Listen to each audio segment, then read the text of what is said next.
ওকে, সবাইকে good evening. সবাই কি দেখতে এবং শুনতে পাচ্ছ কিনা একটু জানাবে। ওকে,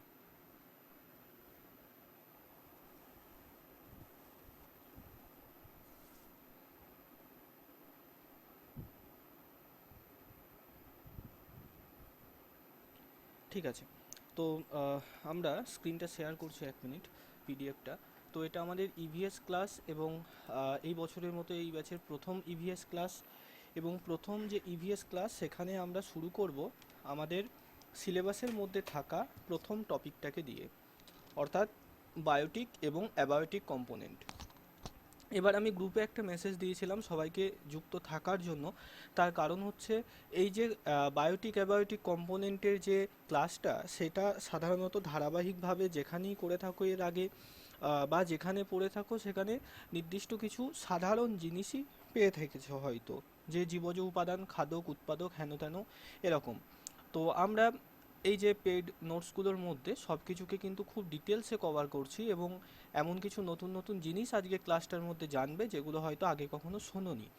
এবার খুব হার্ড যদি প্রশ্ন করে, খুব শক্ত যদি প্রশ্ন করে, তখন কিন্তু ওই জায়গাগুলো থেকে প্রশ্ন দিতে পারে। ওকে, তাই শেষ পর্যন্ত থাকার চেষ্টা করবে। ক্লাসটা মাঝপথে বেরিয়ে চলে গেলে হ্যাঁ রেকর্ড পেয়ে যাবে, কিন্তু রেকর্ড দেখে হয়তো বুঝতে অসুবিধা হবে। ওকে, তো শুরু করছি আমাদের ক্লাসটা। দেখো, আমাদের এই যে এটা দেখা যাচ্ছে, এটা হচ্ছে আমাদের এনভায়রনমেন্টাল সায়েন্সের সিলেবাস প্রাইমারির জন্য, তাই তো? আপারে তো আমাদের ইভিএস নেই কো।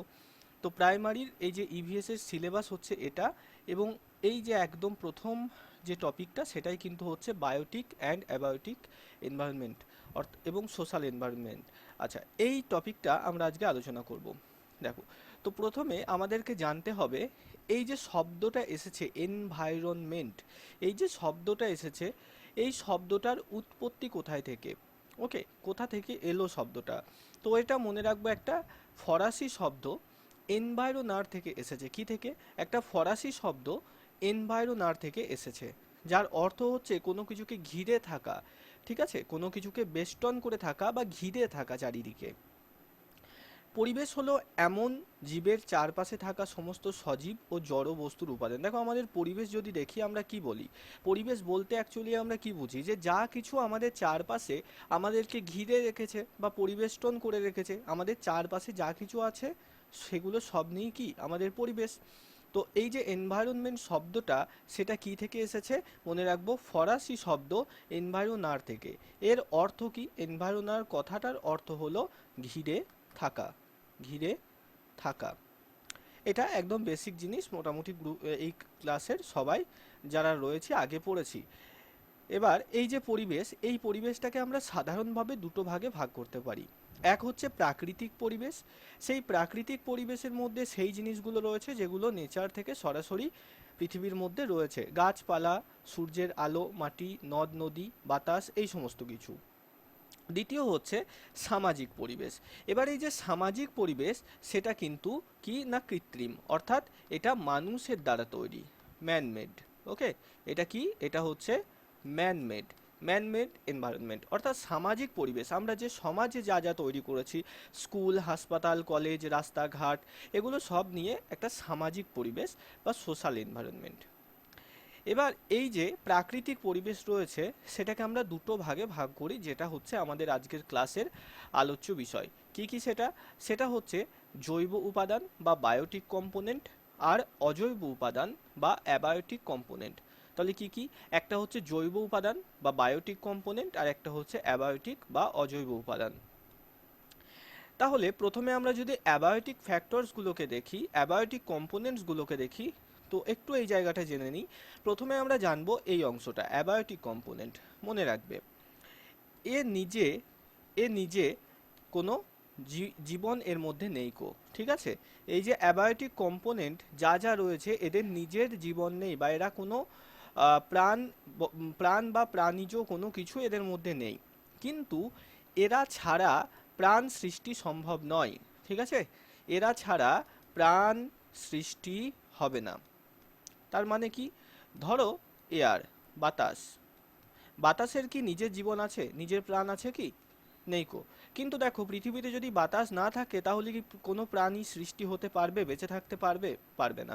তাহলে এটা হচ্ছে অ্যাবায়োটিক কম্পোনেন্টসের বৈশিষ্ট্য। যে সমস্ত উপাদান, পরিবেশের যে সমস্ত উপাদানগুলোর নিজেদের প্রাণ নেই কিন্তু তাদের ছাড়া প্রাণ সৃষ্টি হতে পারে না, তাদেরকে আমরা অ্যাবায়োটিক কম্পোনেন্ট বলবো। ওকে, কি কি হতে পারে তাহলে? বাতাস হতে পারে, আলো হতে পারে, বৃষ্টিপাত হতে পারে, মাটি হতে পারে, সমস্ত কিছু এগুলো অ্যাবায়োটিক কম্পোনেন্টের অন্তর্গত। আর জৈব উপাদান বায়োটিক কম্পোনেন্ট কোনগুলো? এরা বাদ দিয়ে পরিবেশে যা কিছু রয়েছে যাদের প্রাণ রয়েছে, ঠিক আছে, তারা সবাই কি বায়োটিক কম্পোনেন্টের অন্তর্গত। মানুষ, গরু, ছাগল, ভেড়া, সমস্ত প্রাণী এবং সমস্ত উদ্ভিদ, তার সাথে সাথে সমস্ত প্রকারের ব্যাকটেরিয়া, সমস্ত প্রকারের ছত্রাক, সবাই কিন্তু বায়োটিক কম্পোনেন্টের অন্তর্গত। বেশ, এবার দেখো প্রাকৃতিক, এখানেই লেখা রয়েছে সংজ্ঞাতে, প্রাকৃতিক পরিবেশে সেই সব অজৈবিক মানে নন লিভিং, যাদের প্রাণ নেই, সেই সমস্ত ভৌত ও রাসায়নিক উপাদান জীবজগতের গঠন ও ক্রিয়াকলাপে বিস্তার ও নিয়ন্ত্রণ করে। অজৈব পরিবেশ, যেমন দেখো অ্যাবায়োটিক ফ্যাক্টরসের মধ্যে কি কি দেখতে পাচ্ছি আমরা? টেম্পারেচার অর্থাৎ উষ্ণতাকে দেখতে পাবো, হিউমিডিটি আর্দ্রতাকে দেখতে পাবো, লাইট অর্থাৎ আলো, মৃত্তিকা বা মাটি, এবং ওয়াটার অর্থাৎ জল। এগুলো হচ্ছে আমাদের পরিবেশের অ্যাবায়োটিক ফ্যাক্টর। এগুলোকে অ্যাবায়োটিক ফ্যাক্টর বলি। পরীক্ষাতে প্রশ্ন কেমন দেবে? নিচের কোনটি পরিবেশের অ্যাবায়োটিক ফ্যাক্টরসের অন্তর্গত? এইগুলোর মধ্যে একটা থাকবে অপশনে, মিক্সড আকারে তোমাকে বেছে নিতে হবে। তো মনে রাখবো, এদের দেখো কারোরই প্রাণ নেই কিন্তু এদের মধ্যে কোনোটা ছাড়া পৃথিবীতে প্রাণ সৃষ্টি অসম্ভব, তাই না? তাহলে এগুলো সব অ্যাবায়োটিক ফ্যাক্টরস বা অ্যাবায়োটিক কম্পোনেন্টের উদাহরণ। এটাই অজৈব পরিবেশ। দেখো পরিবেশের প্রাণহীন বা জড় উপাদানগুলোকে অজৈব উপাদান বলা হয়, এগুলো জীবজগতে বেঁচে থাকার জন্য অপরিহার্য। তো কি কি রয়েছে? প্রথমে আসি আলো বা উষ্ণতা। আলো বা উষ্ণতা নিয়ে এখান থেকে বিভিন্ন রকমের প্রশ্ন কিন্তু আসতে পারে। আচ্ছা, আলো কি সেটা আমরা জানি। আলো এবং উষ্ণতা নিয়ে দেখো, আলো PAR, এই টার্মটাকে আমাদের মনে রাখতে হবে। PAR এর পুরো কথা কি? এর পুরো কথা হচ্ছে ফটোসিনথেটিক্যালি অ্যাক্টিভ রেডিয়েশন। PAR এটা কিসের দ্বারা মাপা হয়? দেখো আমরা জানি এই যে গাছ রয়েছে, তাই না, এটা একটা ট্রি, গাছ। এ কি করে? খাদ্য উৎপাদন করে। কিভাবে করে? সালোক সংশ্লেষের মাধ্যমে করে, তাই তো? ভালো করে বোঝো, সূর্যের আলো থেকে একটা নির্দিষ্ট কণা থাকে, সেই কণাটার নাম হচ্ছে ফোটন কণা। তো সূর্যের আলোর মধ্যে উপস্থিত সেই ফোটন কণার সাহায্যে উদ্ভিদ বা গাছেরা ফটোসিনথেসিস বা সালোক সংশ্লেষ করে। তাহলে সালোক সংশ্লেষ করে কোন কণার দ্বারা? সূর্যের আলোতে থাকা ফোটন কণার সাহায্যে। এবার এই PAR এই জিনিসটা কি? PAR জিনিসটা কি? PAR হলো একটা নির্দিষ্ট পরিমাণ আলো, একটা নির্দিষ্ট পরিমাণ, নির্দিষ্ট তরঙ্গ দৈর্ঘ্যের আলো, সেটা থাকলে তবেই কিন্তু উদ্ভিদের সালোক সংশ্লেষটা পুরোপুরিভাবে হয়। অর্থাৎ তুমি ধরো একটা গাছের মাথাতে গিয়ে একটা টর্চ লাইট জ্বালিয়ে দিলে, তুমি ভাবলে যে উদ্ভিদ সালোক সংশ্লেষ করছে, বা একটা অন্ধকার ঘরে একটা গাছ এনে রাখলে 24 ঘন্টা তার মাথার উপরে একটা টর্চ লাইট অন করে জ্বালিয়ে রাখলে, সালোক সংশ্লেষ হবে, সামান্য হবে কিন্তু পুরোপুরিভাবে হবে না। তার কারণ সালোক সংশ্লেষ হওয়ার জন্য সূর্যের আলোর একটা নির্দিষ্ট পরিমাণ পাওয়ার দরকার হয়, তরঙ্গ দৈর্ঘ্য দরকার হয়। সেটা কত? PAR কত হলে সালোক সংশ্লেষ হয়? এই জায়গাটা মনে রাখবে, 400 থেকে 700 NM যদি হয় PAR, সেই আলোতে সালোক সংশ্লেষ সব থেকে ভালো হয়। কততে? 400 থেকে 700 NM। ওকে, তাহলে PAR এর পুরো কথা কি? Photo synthetically active radiation. এই জিনিসটা কি না, সালোক সংশ্লেষের জন্য প্রয়োজনীয় আলোর নির্দিষ্ট তরঙ্গ দৈর্ঘ্য। যখন সূর্যের আলোর তরঙ্গ দৈর্ঘ্য 400 থেকে 700 NM হবে, তখনই সেই আলো দ্বারা উদ্ভিদ সব থেকে ভালোভাবে সালোক সংশ্লেষ করতে পারবে। ঠিক আছে? এটি ছাড়া উৎপাদকেরা, উৎপাদক মানে কারা? উদ্ভিদদেরকেই উৎপাদক বলা হয়, তারা খাদ্য তৈরি করতে পারে না। তাহলে আলোর যে ভূমিকা রয়েছে অ্যাবায়োটিক কম্পোনেন্ট হিসাবে, সেটা জানলাম, এবং PAR এই জিনিসটা কি সেটা জানলাম, একটা নতুন জিনিস। এবার দেখো আমরা এই উদ্ভিদকে বিভিন্ন ভাগে ভাগ করতে পারি। প্রথম হচ্ছে হেলিওফাইট বা আলোকপ্রেমী উদ্ভিদ। কাদেরকে বলবো? দেখো নামটার মধ্যেই রয়েছে আলোকপ্রেমী, অর্থাৎ যে সমস্ত উদ্ভিদেরা তীব্র আলোকে খুব পছন্দ করে, অর্থাৎ তীব্র আলোতে খুব ভালোভাবে তারা বেঁচে থাকতে পারে। এটা মনে রাখবে, এই যে হেলিও, হেলিও কথার অর্থ হচ্ছে সূর্য বা তীব্র আলো। আর ফাইট কথার অর্থ হচ্ছে উদ্ভিদ, ঠিক আছে। তো তীব্র আলো পছন্দকারী উদ্ভিদ যেমন আম, সূর্যমুখী, এরা এরা সারাদিন তীব্র আলো পছন্দ করে। সিওফাইট উদ্ভিদ কারা? না, যে সমস্ত উদ্ভিদরা ছায়াকে পছন্দ করে, যেমন পান, অর্কিড, এরা হচ্ছে সিওফাইট উদ্ভিদ, এরা ছায়াকে পছন্দ করে। আর একটা হচ্ছে কি না ফটো পিরিয়ডিজম, এই জিনিসটা কি একটু ভালো করে বোঝো। একটা জিনিস দেখো, আমরা বাস্তবে দেখতে পাই যে শিউলি ফুল, তাই তো, শিউলি ফুল কোন সময়ে ফোটে বলো তো? শিউলি ফুল কোন সময়ে ফোটে? শরৎকালে, তাই তো, দুর্গাপূজার সময়। তাহলে সারা বছর কেন ফোটে না শিউলি ফুল? বা যে কোনো ফুল দেখবে, কিছু কিছু ফুল আছে যেগুলো বছরের একটা নির্দিষ্ট টাইমে ফোটে। তার কারণ হচ্ছে এই যে ফোটো পিরিয়ডিজম। তার মানে কি, যে 24 ঘন্টার মধ্যে ঠিক কতক্ষণ গাছটা আলো থাকছে, আলোর মধ্যে থাকছে অর্থাৎ দিন থাকছে, এবং কতক্ষণ গাছটি অন্ধকারে থাকছে, সেটার উপর নির্ভর করে ফুল ফোটে। এক একটা গাছের এক এক রকম হয় এই পিরিয়ডটা, ঠিক আছে। কোনো কোনো গাছের হয়তো 8 ঘন্টা আলো লাগে, কোনো কোনো গাছের হয়তো 10 ঘন্টা আলো লাগে, আবার এমন কোনো গাছ আছে যাদের 11 ঘন্টা 12 ঘন্টা আলো লাগে, ঠিক আছে। তো শিউলি গাছ, এই যে ফুলটার উদাহরণ দিলাম, ধরো শিউলি গাছ, সেই শিউলি গাছের ফুল ফোটানোর জন্য যে নির্দিষ্ট সময় দিনের আলো প্রয়োজন হয়, সেই সময়টুকু শরৎকালের মধ্যে আলো গাছ পায়, সেই কারণে শরৎকালে তারা ফুল ফোটায়। এই জিনিসটাকে কি বলা হচ্ছে? এটাকে বলা হচ্ছে ফোটো পিরিয়ডিজম। ফোটো পিরিয়ডিজম কি তাহলে? না, যে কোনো গাছ 24 ঘন্টার মধ্যে কতক্ষণ আলোতে থাকছে, কতক্ষণ অন্ধকারে থাকছে, সেটা হচ্ছে ফোটো পিরিয়ডিজম। উদ্ভিদের এই শারীরবৃত্তীয় সারাদানকে ফোটো পিরিয়ডিজম বলা হয়, ঠিক আছে। এইটার উপর নির্ভর করে কোন গাছের ফুল কখন ফুটবে। আশা করি এতটা বোঝা গেল, এই তিনটে জিনিস আশা করি বুঝতে পারলে, হ্যালিওফাইট, সিওফাইট আর ফোটো পিরিয়ডিজম। এরপরে আসি উষ্ণতা বা টেম্পারেচার নিয়ে। উষ্ণতা কি করে না, জীবের বিপাকীয় হার মেটাবলিক রেট উষ্ণতা দ্বারা নিয়ন্ত্রিত হয়। এখানে আমরা এই উষ্ণতার উপর ভিত্তি করে আমাদের যে বায়োটিক কম্পোনেন্ট আছে অর্থাৎ জীব রয়েছে, সেই জীবেদের দুটো ভাগে ভাগ করতে পারবো। একটাকে বলা হয় ইউরিথার্মাল, আর একটাকে বলা হয় স্টেনোথার্মাল। খুব ভালোভাবে মনে রাখবে। ইউরিথার্মাল কারা?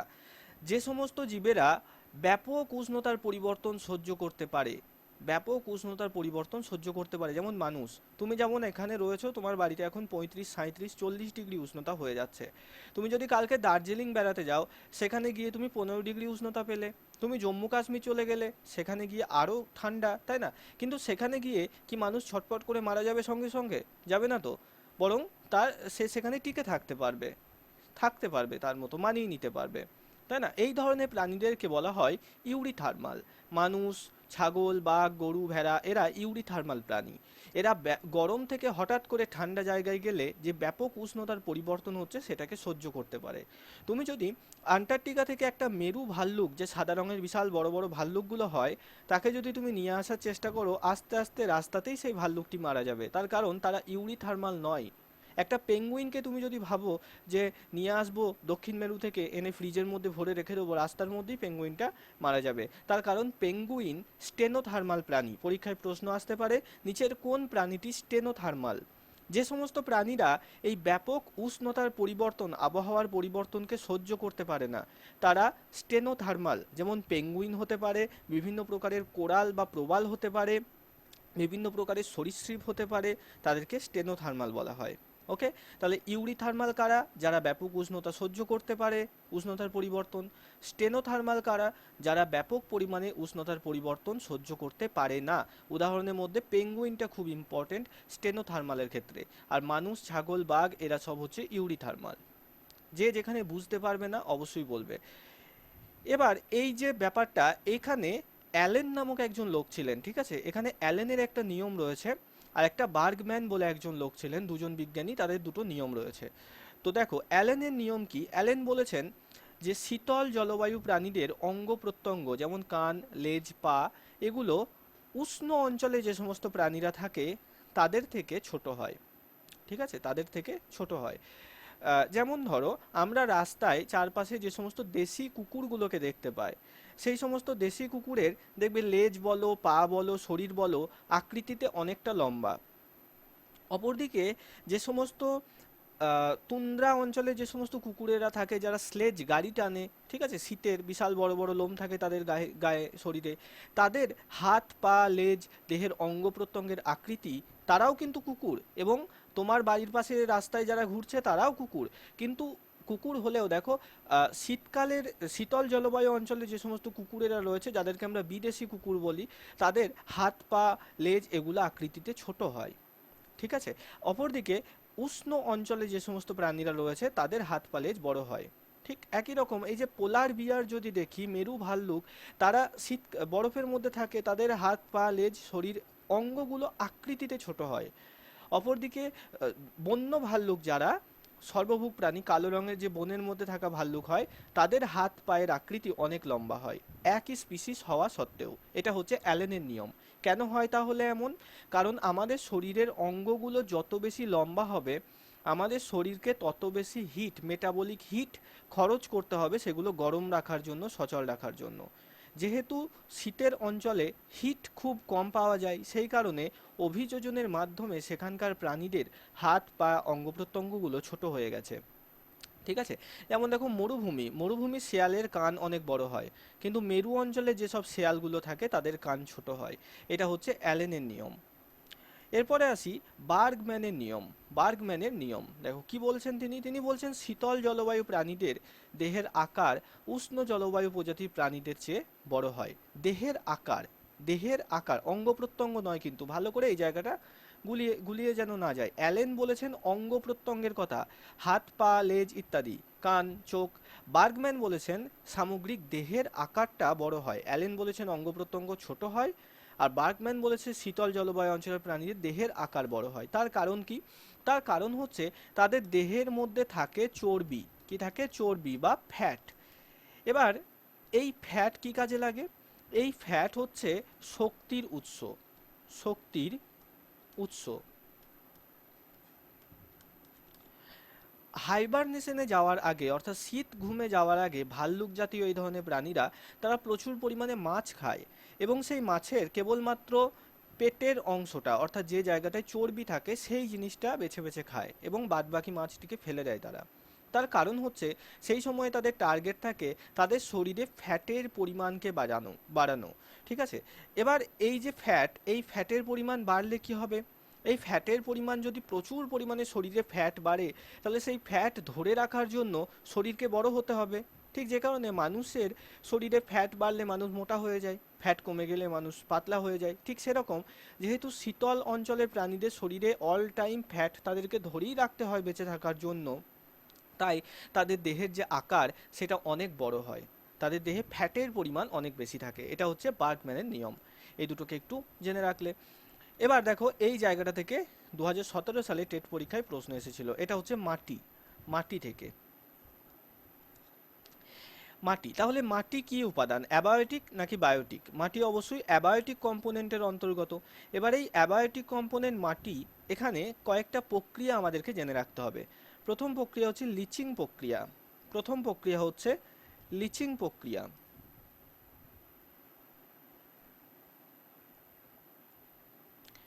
আচ্ছা, মাটির পয়েন্টটা আমি লিখতে ভুলে গেছি এখানে, তোমরা নোট করার সময় এভাবে মাটি পয়েন্টটা করে নেবে।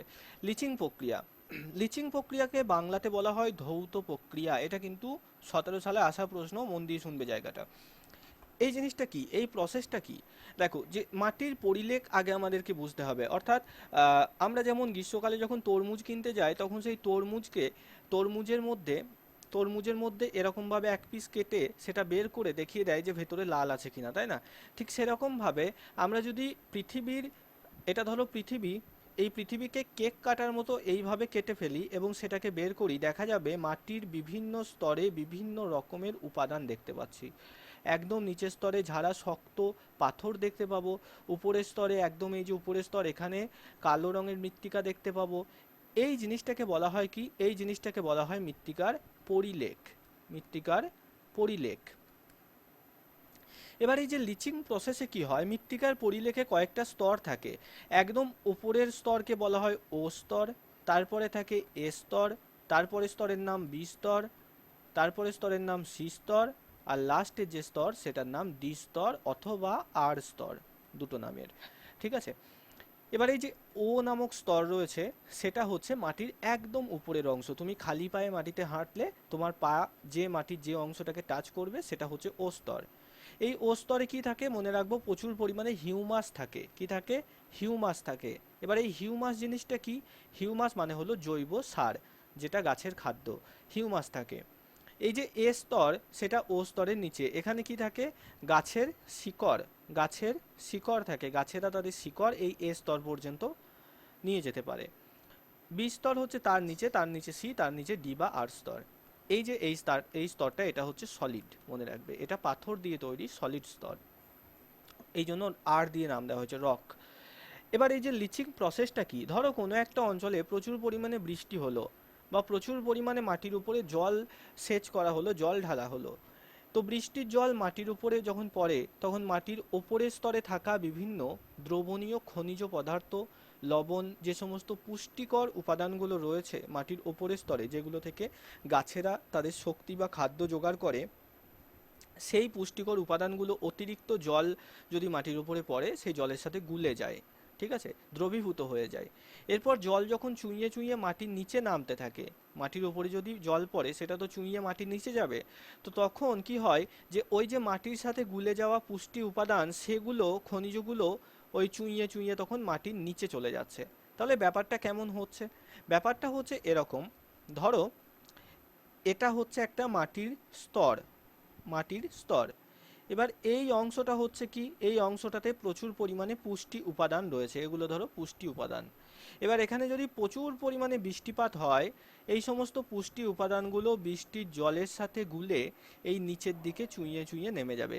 এটা ছিল কোথায়? ও স্তরে ছিল। চলে এলো এ স্তরে, তার নিচে বি স্তরে, তার নিচে সি স্তরে এবং লাস্টে ডি স্তরে। তো এই যে চুঁইয়ে চুঁইয়ে নিচের দিকে পুষ্টি উপাদানগুলো নেমে যাচ্ছে, ঠিক আছে, নেমে যাচ্ছে অর্থাৎ ধুয়ে নিচের দিকে চলে যাচ্ছে, তাই এই প্রক্রিয়াটিকে ধৌত প্রক্রিয়া বা লিচিং বলা হয়।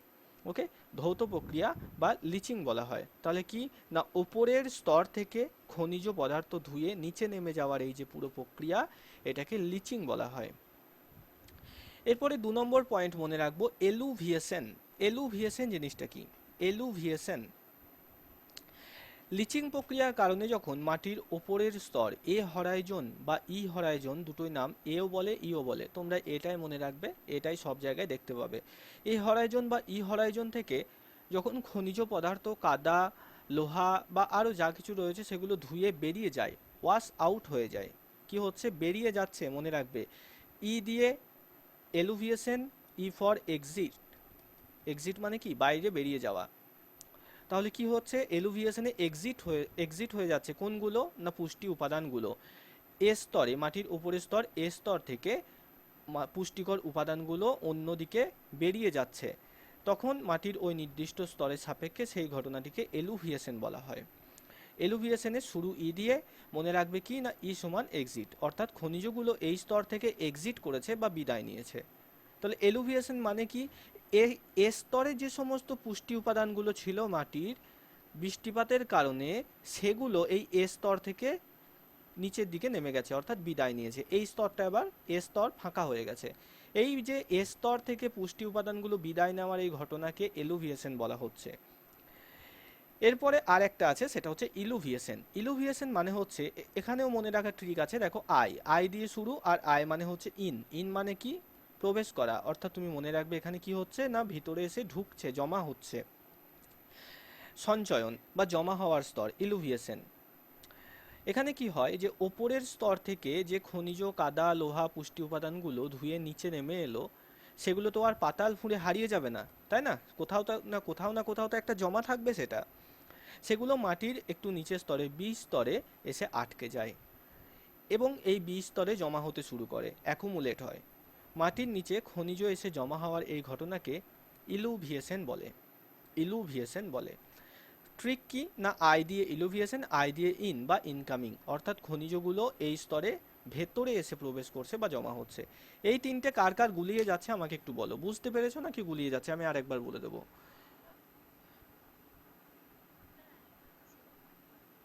ওকে, বলো সৌভিক।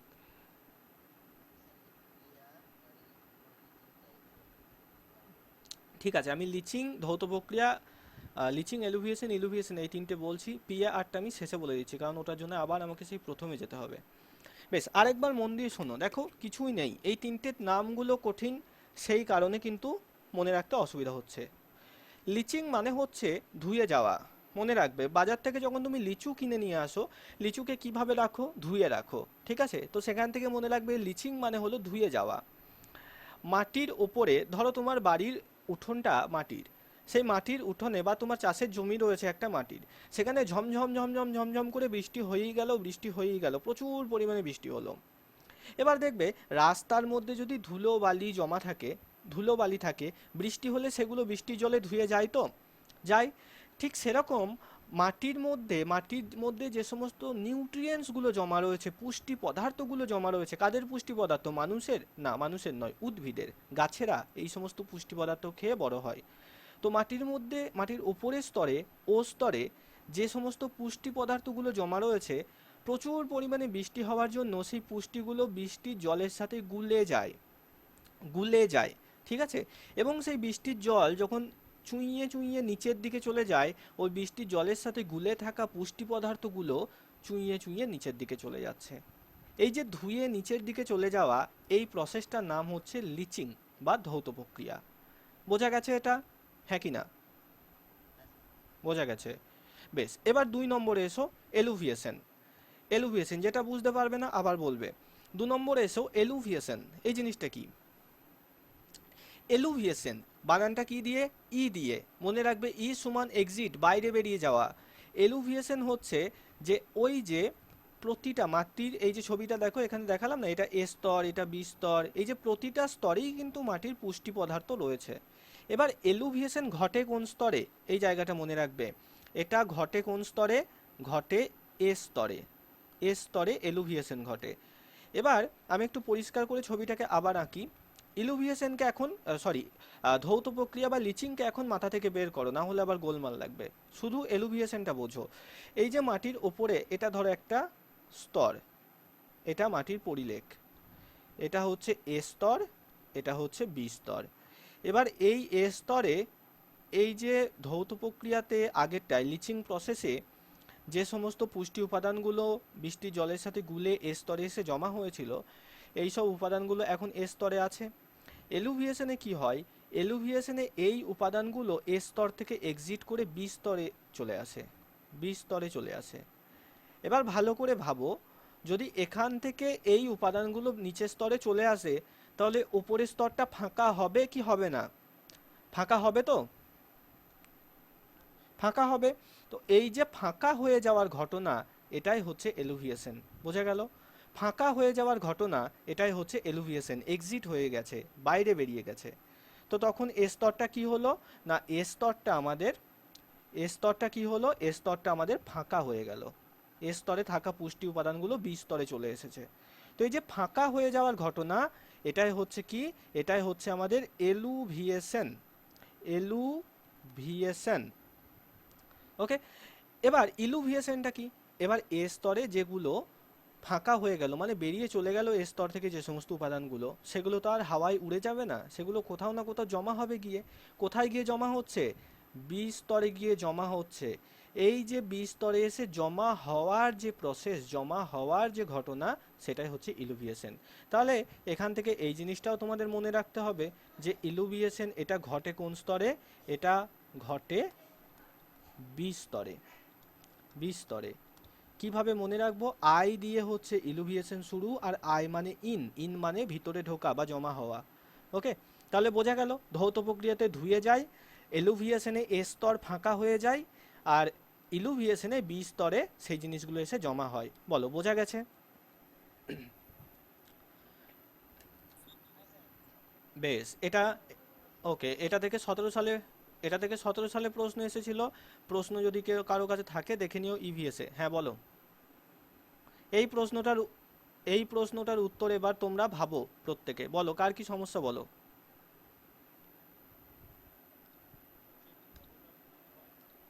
কতটা পুরো হয় মানে?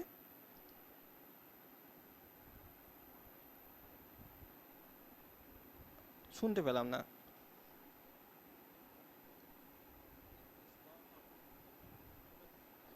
আচ্ছা, মাটির পরিলেখে যে সমস্ত স্তরগুলো আছে, তাই তো? তাই তো, সেটা জানতে চাইছো? দেখো এখানে যে প্রত্যেকটা স্তর রয়েছে, ও স্তর বলো, হ্যাঁ ও স্তর বলো, বি স্তর বলো, এক একটা এক এক রকম। এদের নির্দিষ্ট কোনো ইয়ে নেই যে এতটাই হবে প্রতিটা স্তর। এই ক্ষেত্রে যে একটা জেনারেলি মাপ থাকে, ও স্তর যেটা সেটা মোটামুটি 2 মিটার পর্যন্ত হয়। কয় মিটার? 2 মিটার। ঠিক আছে। ও স্তরের নিচে কি থাকে? ও স্তরের নিচে থাকে এ স্তর। ঠিক আছে। এ স্তরের টা হয় 3 থেকে 5। তার নিচে থাকে বিস্তর। বিস্তর কত হয়? বিস্তর থাকে 5 মিটারের মতোই। তারপরে থাকে সি স্তর। সি স্তরও ওরকম থাকে 3.5 থেকে 5। আর লাস্ট যেটা থাকে ডি স্তর। এই ডি স্তরটা যেহেতু যেহেতু ডি স্তর অনেক বেশি রক জমা থাকে, তাই তার থিকনেসটাও বেশি হয়, 5 থেকে 7 মিটার। ওকে, এটা যদিও তোমাদের মুখস্থ রাখার দরকার নেই, তুমি জিজ্ঞেস করলে বলে বলে দিলাম। আচ্ছা, এবার এই যে প্রশ্নটা রয়েছে, এটা পড়ে উত্তর কোনটা হবে মনে হচ্ছে বলো?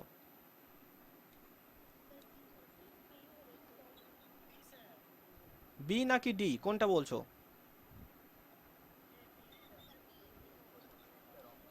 2 নাম্বার। 2 নাম্বার, তাই তো? একদমই তাই। সঠিক উত্তর হবে অপশন বি, এলুভিয়েশন এবং ইলুভিয়েশন। এই তো বুঝে গেছো। বেশ। এরপরে আসি জল। এই জলও কি? জলও একটা অ্যাবায়োটিক কম্পোনেন্টের অন্তর্গত। জলও একটা অ্যাবায়োটিক কম্পোনেন্টের অন্তর্গত। দেখো এই জলের 3টে রূপ আছে আমরা জানি, কঠিন রূপকে বরফ বলি, তরল রূপকে জল বলি, আর গ্যাসীয়কে জলীয় বাষ্প বলি। তাই তো? এবার এই জায়গাটা একটু মনে রাখবে, জলকে ইউনিভার্সাল সলভেন্ট বা সর্বজনীন দ্রাবক বলা হয়। কেন? তার কারণ অনেকে মনে করে কি, যে পৃথিবীর সমস্ত জিনিস জলের মধ্যে গুলে যায়, সেই কারণে। আচ্ছা, যদি তুমি জলের মধ্যে তেলকে গুলতে পারবে? পারবে কি? পারবো না। তাহলে কেন বলা হয় সর্বজনীন দ্রবক? কারণ অন্যান্য যত প্রকারের লিকুইড রয়েছে, তরল পদার্থ রয়েছে জল বাদে, তারা নিজেদের মধ্যে যত রকমের জিনিসকে গুলে নিতে পারে, দ্রবীভূত করে নিতে পারে, তার থেকে সব থেকে বেশি জিনিসকে দ্রবীভূত করে নিতে পারে জল। এটা কিন্তু ক্লিয়ার রাখবে যে জল পৃথিবীর সমস্ত জিনিসকে নিজের মধ্যে গুলে নিতে পারে না, জলের মধ্যে তেল গলে না। কিন্তু অন্যান্য যত তরল পদার্থ রয়েছে সবার থেকে সব থেকে বেশি পরিমাণ জিনিসকে জল নিজের সাথে গুলে নিতে পারে। সেই জন্য জলকে সর্বজনীন দ্রাবক বলা হয়। ঠিক আছে। সর্বজনীন দ্রাবক বলা হয়। আরেকটা প্রশ্ন তোমাদের জন্য, বলো এই যে জল, এই জলের ঘনত্ব সব থেকে বেশি হয় কত ডিগ্রি উষ্ণতায়? বলো, কার জানা আছে? কত ডিগ্রি উষ্ণতায় জলের ঘনত্ব সব থেকে বেশি হয়? না, ওই যে পবিত্র, পবিত্র বলে দিয়েছে। 4। 4 ডিগ্রি। ঠিক আছে, মনে রাখবে। 4 ডিগ্রি। বেশ। পরেরটায় আসি এবার আমরা বাতাস নিয়ে। বাতাসের মধ্যে থেকে আমাদের এই পার্সেন্টেজগুলো মনে রাখতে হবে। নাইট্রোজেন রয়েছে 78%, সব থেকে বেশি। অক্সিজেন রয়েছে 21%। এটা যদি আরও ক্লিয়ার ফরম্যাটে দেয় তাহলে মনে রাখবে 20.94। ঠিক আছে। আর কার্বন ডাইঅক্সাইড রয়েছে 0.03ও থাকে কিছু বইয়ে, এখানে 0.04 আছে। আচ্ছা, এই সমস্ত উপাদানগুলো বাতাসের মধ্যে রয়েছে। বাতাসের কাজ আমরা সবাই জানি, প্রাণীরা শ্বাসকার্য করে, দহনে সাহায্য করে, অক্সিজেন সালোক সংশ্লেষের জন্য প্রয়োজনীয়। এখানে সেরকম কিছু নেই। এবার এই মাটি, এই যে মাটিটা আমার গোলমাল হয়ে গেছে, কারণ ইলুভিয়েশনটা মাটির সাথে দিলে ভালো হতো। যাই হোক, তোমরা আগে শুনে নিয়েছো, অসুবিধা হবে না। মাটি, তো এই যে মাটি, মাটি সংক্রান্ত বিজ্ঞান বা মাটি নিয়ে পড়াশুনো করা, সেটাকে কি বলে মনে রাখবো? পেডোলজি বলা হয়। ঠিক আছে, পেডাগগি নয় কিন্তু, পেডোলজি। আচ্ছা, মাটির স্তর বিন্যাস, সয়েল প্রোফাইল বা মাটির পরিলেখ কাকে বলে? ওই যে বললাম যে তুমি যেখানে দাঁড়িয়ে রয়েছো সেখান থেকে গর্ত করে পৃথিবীর কেন্দ্র পর্যন্ত, মাঝ পর্যন্ত এরকমভাবে যদি একটা পিস মাটির কেটে নাও, তাহলে সেখানে দেখতে পাবো এক একটা জায়গায় মাটি এক এক রকমের, এরকমভাবে। মানে সেই বিভিন্ন ফ্লেভারের কেক যেমন একসাথে মেশালে হবে, সেরকম। ওকে। তো এই জিনিসটাকে কি বলা হয়? এই জিনিসটাকে প্রোফাইল বলা হয়। এই জিনিসটাকে পরিলেখ বা প্রোফাইল বলা হয়। ঠিক আছে। এই জিনিসটাকে পরিলেখ বা প্রোফাইল বলা হয়। এবার এর স্তরগুলো হচ্ছে ও স্তর। এই ও স্তরের মধ্যে, ও স্তরের বাংলা নাম জৈব স্তর, এর মধ্যে হিউমাস থাকে। হিউমাস, এখান থেকে মনে রাখবে, এই যে হিউমাস, হিউমাস সৃষ্টির প্রক্রিয়াটার নাম কি? হিউমাস সৃষ্টির যে প্রক্রিয়া, সেটাকে বলা হয় কি? হিউমিফিকেশন, হিউমিফিকেশন, হিউমিফিকেশন বলা হয়। ওকে, তাহলে একদম উপরের স্তরের নাম কি, পরীক্ষায় যদি প্রশ্ন আসে একদম উপরের স্তর ও হরাইজন। এবার যদি অপশনে ও স্তর না থাকে, চারটে অপশন থাকে এ বি সি ডি, তখন কিন্তু এ করবে। যদি এ স্তর না থাকে, বি সি ডি সবগুলি থাকে, তখন বি করবে। কি অপশনে আছে সেই বুঝে সব থেকে উপরেরটা করবে। অ্যাকচুয়ালি থাকে সবার উপরে ও স্তর, ও এর নিচে এ স্তর, তার নিচে বি স্তর, তার নিচে সি স্তর, আর তার নিচে আর বা ডি স্তর। এই যে এ হরাইজন, এটাকে টপ সয়েল বলা হয়। খনিজ এবং হিউমাসের মিশ্রণ থাকে। ও স্তরে কিন্তু কোনো রকম খনিজ পদার্থ থাকে না, মাথায় গেঁথে নেবে এটা। খনিজ পদার্থ ও স্তরে থাকে না। এ স্তরে খনিজ পদার্থ এবং হিউমাস দুটোই থাকে। উদ্ভিদের শিকড় এই স্তরে বেশি দেখা যায়। যত রকমের গাছ রয়েছে তারা মাটির নিচে শিকড় বিস্তার করেছে। সেই শিকড় কত দূর যেতে পারে, এই এ স্তর পর্যন্ত যেতে পারে, তার নিচেতে আর যেতে পারে না। ঠিক আছে, বি স্তর, এটাকে সাবসয়েল বলা হয়। খনিজ পদার্থ জমা হয়, এখানে ইলুভিয়েশন দেখা যায়, তাই না? এখান থেকে মনে রাখবে এই যে এ স্তর, এই এ স্তরে দেখা যায় এলুভিয়েশন। এলুভিয়েশন কোন স্তরে দেখা যায় প্রশ্ন আসতেই পারে। আর ইলুভিয়েশন দেখা যায় কোন স্তরে, বি স্তরে দেখা যায় ইলুভিয়েশন, বি স্তরে দেখা যায় ইলুভিয়েশন। এরপরে আসছে সি হরাইজন বা সি স্তর। দেখো, আংশিক আবহবিকারগ্রস্ত শিলা, আবহবিকারের মাধ্যমে শিলায় ফাটল ধরে রেগোলিথ তৈরি হয়। রেগোলিথ থেকে মাটি তৈরি হয়, তাই না? এগুলো তোমরা আপারের জন্য দরকার হবে ভূগোলে। এটা ধরো একটা পাথর, আবহবিকার, চরম উষ্ণতা দিনের বেলায় বাড়ছে, রাতের বেলা ঠান্ডা হচ্ছে, এর কারণে এটা ছোট ছোট টুকরোতে এরকমভাবে ভেঙে ছড়িয়ে পড়ে থাকে, ছোট্ট ছোট্ট টুকরোতে ভেঙে থাকে, এটাকে স্বল্পমোচন বলা হয়। এই যে ছোট্ট ছোট্ট জিনিসগুলো পড়ে রয়েছে এটাকে বলা হয় রেগোলিথ। এটাকে কি বলা হয়? রেগোলিথ বলা হয়। এই রেগোলিথ থেকে তৈরি হয় কি, রেগোলিথ থেকে তৈরি হয় মাটি। ঠিক আছে, আর এই যে মাটি তৈরির প্রক্রিয়া, এই প্রক্রিয়াটাকে বলা হয় পেডোজেনেসিস। পেডোজেনেসিস, মাটি তৈরির প্রক্রিয়াকে। সি হরাইজন স্তরে কি হয়, আবহবিকারের জন্য বড় বড় শক্ত পাথর শিলা, সেগুলো কিন্তু আংশিক আবহবিকারগ্রস্ত হয়, ক্ষয় হতে শুরু করে। আর আর স্তর, এই আর স্তরকে বেড রক বলা হয়, কঠিন, একদম মাটি নেই এখানে, পুরোপুরি কংক্রিট এটা। ঠিক আছে, পাথর দিয়ে তৈরি এই আর হরাইজন, বা এর অন্য নাম ডি স্তরও বটে। ঠিক আছে, এবার মাটির গঠন দেখো। বেলে মাটি, বেলে মাটি কাকে বলে, যে মাটিতে বালির ভাগ বেশি, তাই তো। দোআঁশ মাটি কাকে বলে, দোআঁশ মাটি যে মাটিতে বালি এবং কাদার ভাগ সমান সমান হয়। আর এঁটেল মাটি কাকে বলে, যে মাটিতে কাদার ভাগ বেশি এবং এই মাটি খুব বেশি চটচটে। পরীক্ষায় প্রশ্ন দিতে পারে জল ধারণ ক্ষমতা বেশি সব থেকে কোন মাটির, মনে রাখবো এঁটেল মাটির জল ধারণ ক্ষমতা সব থেকে বেশি, আর বেলে মাটির জল ধারণ ক্ষমতা সব থেকে কম।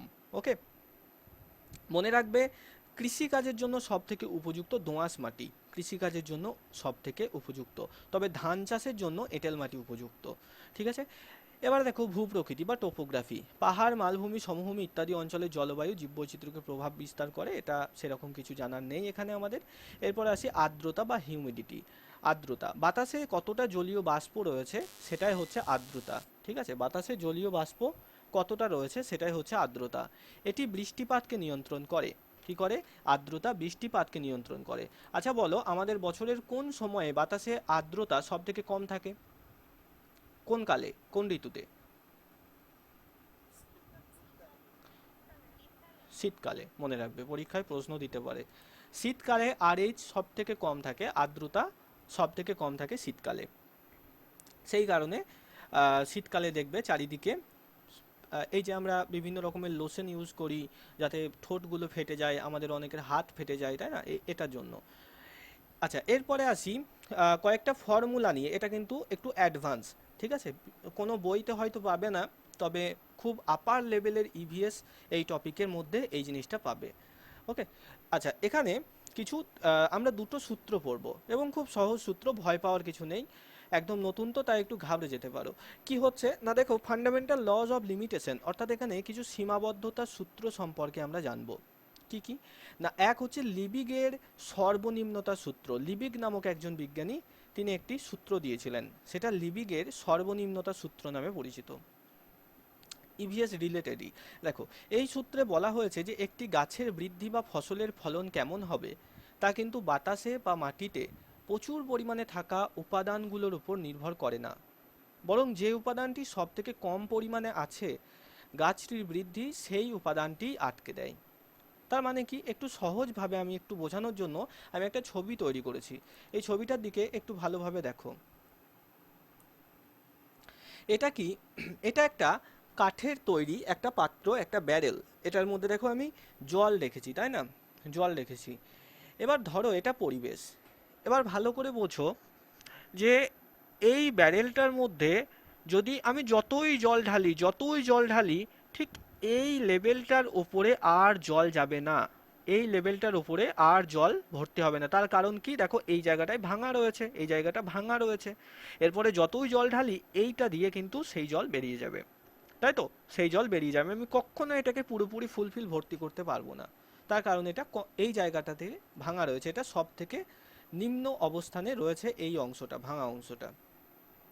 এবার লিবিক তার সূত্রতে কি বলছেন এই ছবিটার সাহায্যে আমরা একটু বুঝি। ঠিক আছে, দেখো লিবিক কি বলছে, যে ধরো এই যে পাশের এই যে কাঠের তৈরি জলের বালতি বা ব্যারেলটা রয়েছে, বালতির একটি কাঠকে পরিবেশের একটি উপাদান হিসাবে ধরেছি। যেমন এটা হচ্ছে ধরো পরিবেশের সালফার, মাটিতে সালফার আছে। এটা হচ্ছে পটাশিয়াম, পটাশিয়ামটা দেখো সব থেকে কম রয়েছে, তাই না? মনে রাখবে, ধরে নাও এই ক্ষেত্রে যে কোনো একটা জায়গার মাটিতে পটাশিয়ামের পরিমাণ সব থেকে কম রয়েছে। তারপরে ধরো আমাদের আরও কিছু রয়েছে, ফসফরাস রয়েছে, নাইট্রোজেন রয়েছে, ক্যালসিয়াম রয়েছে, ম্যাগনেসিয়াম রয়েছে, এরকম মাটিতে প্রচুর উপাদান রয়েছে। সব থেকে কম কি রয়েছে? পটাশিয়াম, তাই তো? পটাশিয়াম কাঠটি সব থেকে ছোট বা ভাঙা। এর ফলে বালতিতে যতই তুমি জল ঢালো না কেন, এই পটাশিয়াম এই লেভেল পর্যন্তই জল ভর্তি হবে, তারপরে যতই ঢালবে এদিক দিয়ে পড়ে যাবে, তাই তো? ঠিক সেরকমই এই যে উদ্ভিদের মধ্যে সমস্ত কিছু রয়েছে, উদ্ভিদের ধরো প্রধান খাদ্য এনপিকে, নাইট্রোজেন, ফসফরাস, পটাশিয়াম। ধরো এই পটাশিয়ামটা কম রয়েছে, আর নাইট্রোজেন, ফসফরাস, জল, মাটি, বাতাস হেন তেন প্রচুর রয়েছে, তবুও উদ্ভিদের বৃদ্ধি হবে না। তার কারণেই একটা উপাদান কম রয়েছে বলে। বোঝা গেল? একটা উপাদান কম রয়েছে বলে। আর একটা বাস্তব উদাহরণ দিই, আমাদের টেট পরীক্ষাতে 5টা সাবজেক্ট রয়েছে: সিডিপি, ইংরেজি, বাংলা, ইভিএস আর অঙ্ক। ঠিক আছে, ইভিএস আর অঙ্ক। এবার তুমি দুর্দান্ত সিডিপি পড়ছো, দুর্দান্ত অঙ্ক করছো, দুর্দান্ত বাংলা পড়ছো, দুর্দান্ত ইভিএস পড়ছো, কিন্তু ইংরেজিতে তুমি ফাঁকি দিচ্ছ, ইংরেজি বই খুলছো না। এমনকি ইংরেজিতে তোমার কোনো নোটসও নেই, তুমি ক্লাসও করো না, পড়াশোনাও করো না। তো তোমার রেজাল্ট কিন্তু এইটার জন্যই খারাপ হবে। তুমি এগুলোতে যত ভালোই নম্বর পাও, রেজাল্ট এটার জন্য খারাপ হয়ে যাবে, তাই তো? এটাই হচ্ছে আমাদের লিপিকের সূত্র। দেখো উদাহরণ 2, মনে করো তুমি বিরিয়ানি রাঁধবে। তোমার কাছে 5 কেজি বাসমতি চাল আছে, 5 কেজি খাসির মাংস আছে, দামি জাফরান আছে, ঘি আছে, সব কিছু উপকরণ আছে, কিন্তু নুন নেই কো, নুন মাত্র আধ চামচ রয়েছে। এবার বলো 5 কেজি চালের বিরিয়ানি তুমি আধ চামচ নুনে রাঁধতে পারবে? পারবে না তো। এবার তুমি যতই দামি মাংস বা চাল দাও না কেন, পুরো বিরিয়ানির স্বাদ কিন্তু ওই আধ চামচ নুনের জন্য নষ্ট হয়ে যাবে। এখানে নুন হলো লিমিটিং ফ্যাক্টর। তো এই যে লিবিক, তিনি দেখো সর্বনিম্নতার সূত্র তিনি কি বলেছেন এখানে, তার সূত্রে বলা হয়েছে যে কোনো একটা গাছ বা কোনো একটা প্রাণী বৃদ্ধি পাওয়ার জন্য সমস্ত উপাদান সমানভাবে ঠিকভাবে থাকা দরকার। কোনো একটা উপাদান যদি সব থেকে কম পরিমাণে থাকে, তাহলে সেই গাছটির বৃদ্ধি সেই উপাদানের জন্য আটকে যায়, গাছটা আর বাড়ে না। আচ্ছা, লিপিকের সূত্র থেকে কেমন ধরনের প্রশ্ন আসতে পারে দেখো, এই যে এই ধরনের প্রশ্ন আসতে পারে। প্রশ্নটা পড়ে অ্যান্সারটা বোঝার চেষ্টা করো। একজন কৃষক তার জমিতে প্রচুর পরিমাণে নাইট্রোজেন, ফসফরাস এবং পটাশিয়াম সার প্রয়োগ করলেন, কিন্তু মাটিতে জিঙ্ক এর পরিমাণ অত্যন্ত কম থাকায় ফসলের সার্বিক বৃদ্ধি থমকে গেল, ফসল আর বাড়ছে না। পরিবেশবিদ্যার কোন সূত্রটি এই ঘটনাকে সঠিকভাবে ব্যাখ্যা করে? তাহলে দেখো সমস্ত কিছু ফুলফিল রয়েছে, প্রচুর পরিমাণে কৃষক সব কিছু দিয়েছেন, কিন্তু এই যে জিঙ্ক, এই জিঙ্কের জন্য ফসলের বৃদ্ধি থমকে গেল। এটা তাহলে কি হচ্ছে? লিবিগের সর্বনিম্নতার সূত্র, জিঙ্কের নিম্নতার জন্য, জিঙ্ক না থাকার জন্য। বলো লিবিগের সূত্র ক্লিয়ার হয়েছে নাকি অসুবিধা আছে? লিবিগের সূত্র ক্লিয়ার হয়েছে? ক্লিয়ার? Clear, very good. আচ্ছা, আর একটা সূত্র পড়বো, আর একটা সূত্র পড়বো, এটা একটু শেষ, তারপরে মোটামুটি যা যা আছে সেগুলো সবই তোমরা জানো। ঠিক আছে, নতুন টপিক, ভয় করার দরকার নেই। দেখো 2 নম্বর হচ্ছে সেলফোর্ডের সহনশীলতার সূত্র। একদম বাস্তব উদাহরণ দিয়ে বোঝো, আমি একটা রিলেটেড ছবি তৈরি করেছি এখানে। দেখো এরকম হয়েছে না যে তুমি ধরো গাছ লাগাতে ভালোবাসো খুব, তুমি একটা ফুলের গাছ কিনে নিয়ে এসেছো এবং সেই গাছে হয়তো প্রতিদিন জল দিচ্ছ। এবার নতুন নতুন ছোটবেলাতে আমরা অনেক ফুল গাছকে অতিরিক্ত জল দেওয়ার জন্য মেরে ফেলতাম, তাই না? সব সময়তে তার যে মাটি, তার রুট, সেগুলো ভিজে থাকছে, সেই কারণে সেটা মরে গেল। অথবা গাছে ধরো সার দিচ্ছ, ঠিক আছে, আমি নিজেও ছোটোবেলাতে এরকমভাবে প্রচুর গাছ মেরেছি, ফুল গাছ। তো সার নিয়ে এলাম, এবার কি ভাবছি যে প্রচুর পরিমাণে সার দিয়ে দিই, গাছ প্রচুর খাবার পাবে, তাড়াতাড়ি ফুল ফুটবে। তুমি বেশি সার দিয়ে দিলে গাছটা দুদিনের মধ্যে মরে গেল। এই ঘটনা হয়েছে তো। ওভার ওয়াটারিং বলো বা এক্সেস কেমিক্যাল ফার্টিলাইজার বলো, যে কোনো, আমি জাস্ট একটা উদাহরণের জন্য ছবিটা দিয়েছি, সূত্রের সাথে এর কোনো সম্পর্ক নেই। তাহলে কি সেই যে একটা কথা আছে না, যে কোনো কিছুই অতিরিক্ত ভালো নয়, ঠিক এই যে শেফর্ডের সূত্রে আমরা সেই জিনিসটাই জানবো। ঠিক আছে, এটা একটু পরিবেশ বিজ্ঞানের পরিভাষাতে জানবো। তো আমাদের এর আগে যে পড়লাম লিবিগ, তো সেই লিবিগ কাকু কি বলেছিল, যে সব কিছু কম বা সর্বনিম্ন উপাদানের কথা বলেছিল, যে কোনো একটা জিনিস যদি কম থাকে, বাকি সবগুলো হিউজ পরিমাণে থাকলেও গাছ ভালোভাবে বাড়বে না, তার কারণ ওই একটা জিনিস তার কম রয়েছে। এবার বিজ্ঞানী সেলফোর্ড কি বললেন?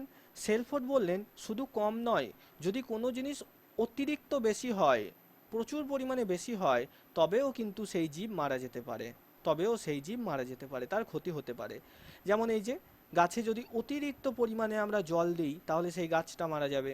আবার গাছে যদি অতিরিক্ত পরিমাণে রাসায়নিক সার দিই, তাহলেও গাছটা মারা যাবে। এটাই হচ্ছে সেলফোর্ডের সূত্র, আর কিছু নেই এর মধ্যে। যা সূত্রটা মনে রাখতে হবে আমাদের, কঠিন কিছু নয়। তাহলে কি লিবিক কি বলেছিল? হ্যাঁ, বলে দিচ্ছি। লিবিক কি বলেছিল? যে কোনো জিনিস কম থাকলে সেটার জন্য উদ্ভিদ বা প্রাণীর ক্ষতি হতে পারে। সেলফোর্ড তার উল্টো বলল, আমাদের একটা প্রবাদ আছে, প্রবাদটা মনে রাখবে কি না, কোনো কিছু, কোনো কিছু অতিরিক্ত ভালো নয়, কোনো কিছু অতিরিক্ত ভালো নয়। কে বলেছেন এই প্রবাদটি? না, আমাদের সেলফোর্ড কাকু। সেলফোর্ড কাকু এই প্রবাদটি বলেছেন, ব্যাস এটা মনে রাখবে, সূত্র হয়ে যাবে। কোনো কিছু অতিরিক্ত ভালো নয়। সেলফোর্ড কি বললেন, তার তাহলে পরীক্ষাতে তিনি বললেন যে গাছের গাছকে একটা চারা গাছ ধরো তুমি লাগিয়েছো, তার জন্য কি দরকার? জল, আলো, বাতাস, নাইট্রোজেন, ফসফরাস, পটাশিয়াম, বিভিন্ন রকমের পুষ্টি উপাদান, সেগুলো দরকার।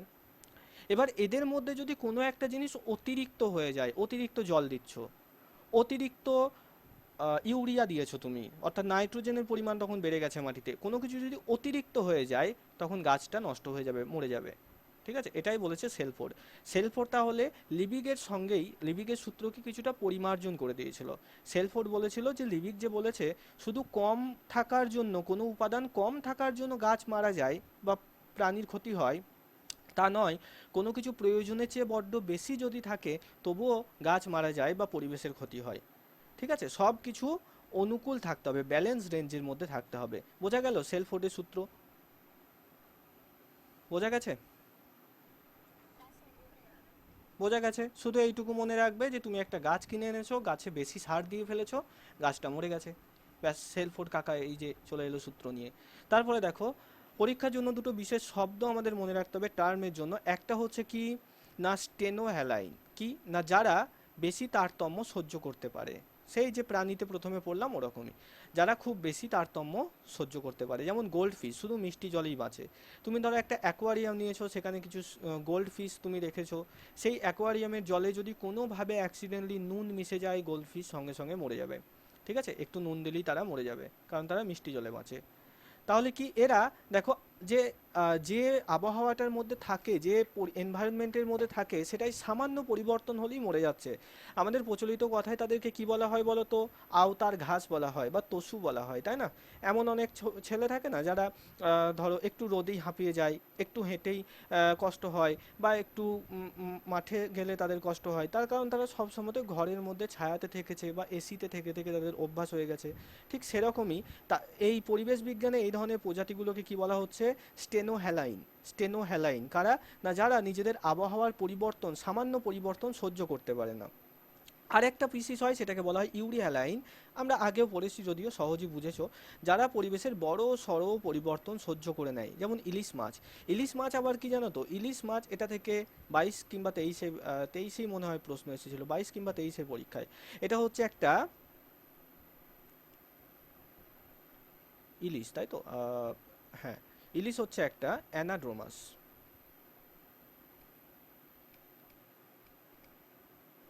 অ্যানাড্রোমাস, অ্যানাড্রোমাস মাছ। অ্যানাড্রোমাস মাছ কাকে বলে? অ্যানাড্রোমাস, অ্যানাড্রোমাস মাছ হচ্ছে তারা যারা হয় কি, এই যে অ্যানা আছে এখান থেকে মনে রাখবে সেয়ানা, তারা হয় কি সেয়ানা। সেয়ানা মানে কি? সেয়ানা মানে চালাক। সেয়ানা মানে কি? চালাক। তারা সারা জীবন থাকে সমুদ্রের জলে, শুধু যখন ডিম পাড়ার সময় হয় জীবন, তারা জীবন কাটায় কোথায়? জীবন থাকে সমুদ্রে, ঠিক আছে, সমুদ্রে। আর যখন ডিম পাড়ার সময় হয়, ডিম পাড়ার জন্য তারা সেয়ানা, সেই জন্য অ্যানা, অ্যানা, ঠিক আছে। ডিম পাড়ার সময় তারা চলে আসে নদীতে। কেন? সমুদ্রের মধ্যে ডিম পাড়লে অন্যান্য মাছের প্রচুর তো মাছ রয়েছে সমুদ্রে, তারা খেয়ে নেবে বলে তারা নদীতে এসে ডিম পেড়ে যায়।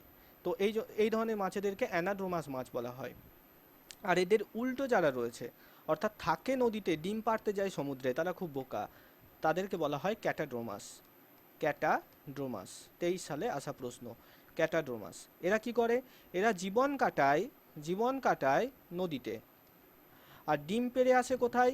ডিম পেড়ে আসে গিয়ে সমুদ্রে, সমুদ্রে গিয়ে ডিম পেড়ে আসে। ওকে। তো এই যে ইলিশ মাছ, এই ইলিশ মাছ কিন্তু ইউরি হ্যালাইন, অর্থাৎ এরা বড় সড়ো পরিবর্তন সহ্য করে। দেখো যেমন তারা জীবন কাটাচ্ছে সমুদ্রে নোনা জলে, কিন্তু ডিম পাড়ার সময় নদীর মিষ্টি জলে এসেও তাদের কোনো অসুবিধা হচ্ছে না, ঠিক আছে, ইলিশ মাছ। আবার এই যে উদাহরণ দিলাম মানুষ, তুমি এখন আছো পশ্চিমবঙ্গে, এই যে ধরো দক্ষিণবঙ্গে আছো, তুমি উত্তরবঙ্গ বেড়াতে চলে গেলে আবহাওয়া খুব ঠান্ডা ওখানে দার্জিলিংয়ে, তবুও তোমার অসুবিধা হবে না খুব বেশি। ওকে, আশা করি বোঝা গেল। এই ছিল অ্যাবায়োটিক। এবার আসি আমরা বায়োটিক এনভায়রনমেন্টে। হ্যাঁ, বলো বলো বলো। ক্যাটাড্রমাসের উদাহরণ বিভিন্ন রকমের হতে পারে, যেমন ইল, তারপরে বিভিন্ন রকমের কার্প, যত রকমের কার্প রয়েছে। হ্যাঁ, কি বলো? ভেটকিও হতে পারে, একদমই তাই। ভেটকি, পমফ্রেট, এরাও হতে পারে। আচ্ছা, এরপরে আসি জৈব পরিবেশ বা বায়োটিক এনভায়রনমেন্ট। এটা কি না, দেখো ডান দিকে যা যা ছবি দেখতে পাচ্ছি, গাছপালা, বিভিন্ন রকমের ব্যাকটেরিয়া, বিভিন্ন রকমের ফাঙ্গাস, ভাইরাসকে বাদ দিয়ে, ঠিক আছে, ভাইরাস নয়, ভাইরাস জীবও নয়, জড়ও নয়। আচ্ছা, বিভিন্ন রকমের প্রাণী, সেটা সামুদ্রিক হোক, স্থলচর হোক, জলচর হোক, নিশাচর হোক, যা কিছু, সবাই বায়োটিক ফ্যাক্টরের অন্তর্গত, যাদের মধ্যে প্রাণ রয়েছে। ঠিক আছে, যাদের মধ্যে প্রাণ রয়েছে। ভাইরাস নয় কেন? কারণ ভাইরাসের মধ্যে প্রাণ নেই, ভাইরাসকে না প্রাণী বলা হয় না জড় পদার্থ বলা হয়, উভয়ের বৈশিষ্ট্য ওর মধ্যে রয়েছে। বেশ, এবার জৈব পরিবেশ কি তাহলে? না, পরিবেশের সমস্ত সজীব বা জীবন্ত উপাদানগুলিকে একত্রে জৈব পরিবেশ বলা হয়। সহজ কথায় উদ্ভিদ, প্রাণী, অণুজীব থেকে শুরু করে মানুষ যাদের প্রাণ আছে, তারা সবাই এই জৈব পরিবেশের অংশ, এবং এরা একে অপরের উপর নির্ভরশীল। যেমন এই যে বাঘ কার উপর নির্ভরশীল? ধরো বন্য কোনো একটা পশুর ওপর নির্ভরশীল। গরু, ছাগল, ভেড়া তাদেরকে খায়। গরু, ছাগল, ভেড়া এরা আবার কাদের উপর নির্ভরশীল? ঘাসের উপর নির্ভরশীল। এই যে খাদ্য শৃঙ্খল যেটা রয়েছে, আমরা পরবর্তীতে পড়ব। তো এই ইকোসিস্টেমের অন্তর্গত এরা, ঠিক আছে, এবং এরা লিভিং ওয়েব, এরা প্রত্যেকের মধ্যে কিন্তু প্রাণ আছে। তাহলে বায়োটিক কম্পোনেন্ট যত, বায়োটিক ফ্যাক্টর, তারা সবাই কিন্তু প্রাণ রয়েছে তাদের মধ্যে। এবার আসি উৎপাদক। উৎপাদক কাদের বলে? আমরা ছোটবেলা থেকেই পড়ছি, যারা নিজের খাদ্য নিজেরা তৈরি করতে পারে তাদেরকে উৎপাদক বা প্রডিউসার বলে। যেমন বিভিন্ন প্রকারের উদ্ভিদ, ঠিক আছে, যারা নিজেদের খাদ্য নিজেরাই তৈরি করতে পারে, তারা হচ্ছে উৎপাদক। এবার তোমাদের জন্য একটা প্রশ্ন, যে এমন একটা প্রাণীর নাম বলো যে নিজের খাদ্য নিজে তৈরি করতে পারে, সমুদ্রে থাকে।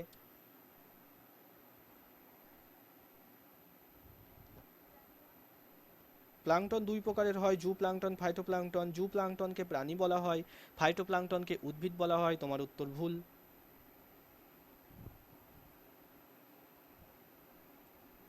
বলো, সালোক সংশ্লেষে সক্ষম প্রাণী, সেটাই তো উত্তর হবে। ফাইটোপ্লাঙ্কটন তো উদ্ভিদ। অ্যামিবা, অ্যামিবা সালোক সংশ্লেষ করতে পারে? হ্যাঁ, ভলভক্স কে বললো? ভলভক্স কে বললো? হ্যাঁ, ঠিক বলেছো, ভলভক্স। ওকে, মনে রাখবে। তাহলে কোন প্রাণী নিজের খাদ্য নিজে তৈরি করতে পারে? ভলভক্স। ব্যতিক্রম, তো এই ব্যতিক্রম থেকে প্রশ্ন আসতেই পারে। তাহলে উৎপাদক কারা? যে সমস্ত সাধারণত, এটা হচ্ছে একদম ব্যতিক্রম, এমনিতে সাধারণত উদ্ভিদেরাই কিন্তু নিজের খাদ্য নিজেরা তৈরি করতে পারে, প্রাণীদের মধ্যে ভলবক্স হচ্ছে ব্যতিক্রম। বেশ, এবার দেখো এদের প্রকারভেদ রয়েছে, এই যে উদ্ভিদের প্রকারভেদ রয়েছে। যেমন প্রথম আসছি আমরা ফোটো অটোট্রপ। ফোটো অটোট্রপ বা ফোটো অটোট্রোফাস কাদের বলা হয়? এরা সূর্যের আলোর ফোটন কণাকে ব্যবহার করে সালোক সংশ্লেষ প্রক্রিয়ার মাধ্যমে শর্করা জাতীয় খাদ্য তৈরি করে। সালোক সংশ্লেষ চ্যাপ্টার পড়ানোর সময় ডিটেলস এগুলো আবার পড়বে। তাহলে সালোক সংশ্লেষের জন্য সূর্যের কোন কণা ব্যবহার করে? ফোটন কণা, মনে রাখতে হবে। ঠিক আছে, এই যে ফটোসিনথেসিস সালোক সংশ্লেষ কথাটি কে প্রথম ব্যবহার করেছিলেন? বিজ্ঞানী বার্নেস, নামটা মনে রাখবে। আমি এই লেখা নোটটা তোমাদের দিয়ে দেবো, তাহলে তোমাদের নোট করতে সুবিধা হবে। বার্নেস, বিজ্ঞানী বার্নেস প্রথম ফটোসিনথেসিস কথাটি ব্যবহার করেন। আর সালোক সংশ্লেষের মাধ্যমে কোন ধরনের খাদ্য উদ্ভিদ তৈরি করে? শর্করা জাতীয়, কার্বোহাইড্রেট জাতীয় খাদ্য তৈরি করে। আর এখানে কোন শক্তি কোন শক্তিতে রূপান্তরিত হয়? না আলোক শক্তি। আলোক শক্তি কিসে পরিণত হবে বলো তো? রাসায়নিক শক্তিতে। আলোক শক্তি রাসায়নিক শক্তিতে পরিণত হয়। বেশ, উদাহরণ দেখো, সমস্ত সবুজ উদ্ভিদ, শৈবাল, সায়ানোব্যাকটেরিয়া এরা সবাই সালোক সংশ্লেষকারী ব্যাকটেরিয়া। তাহলে ফটো অটোট্রপ কি? না যারা সূর্যের ফোটন কণাকে কাজে লাগিয়ে সালোক সংশ্লেষ করে সেটাকেই ফটো অটোট্রপ বলা হয়। এরপর আসি কেমো অটোট্রপ। এই জিনিসটা কি? কেমোসিনথেসিস।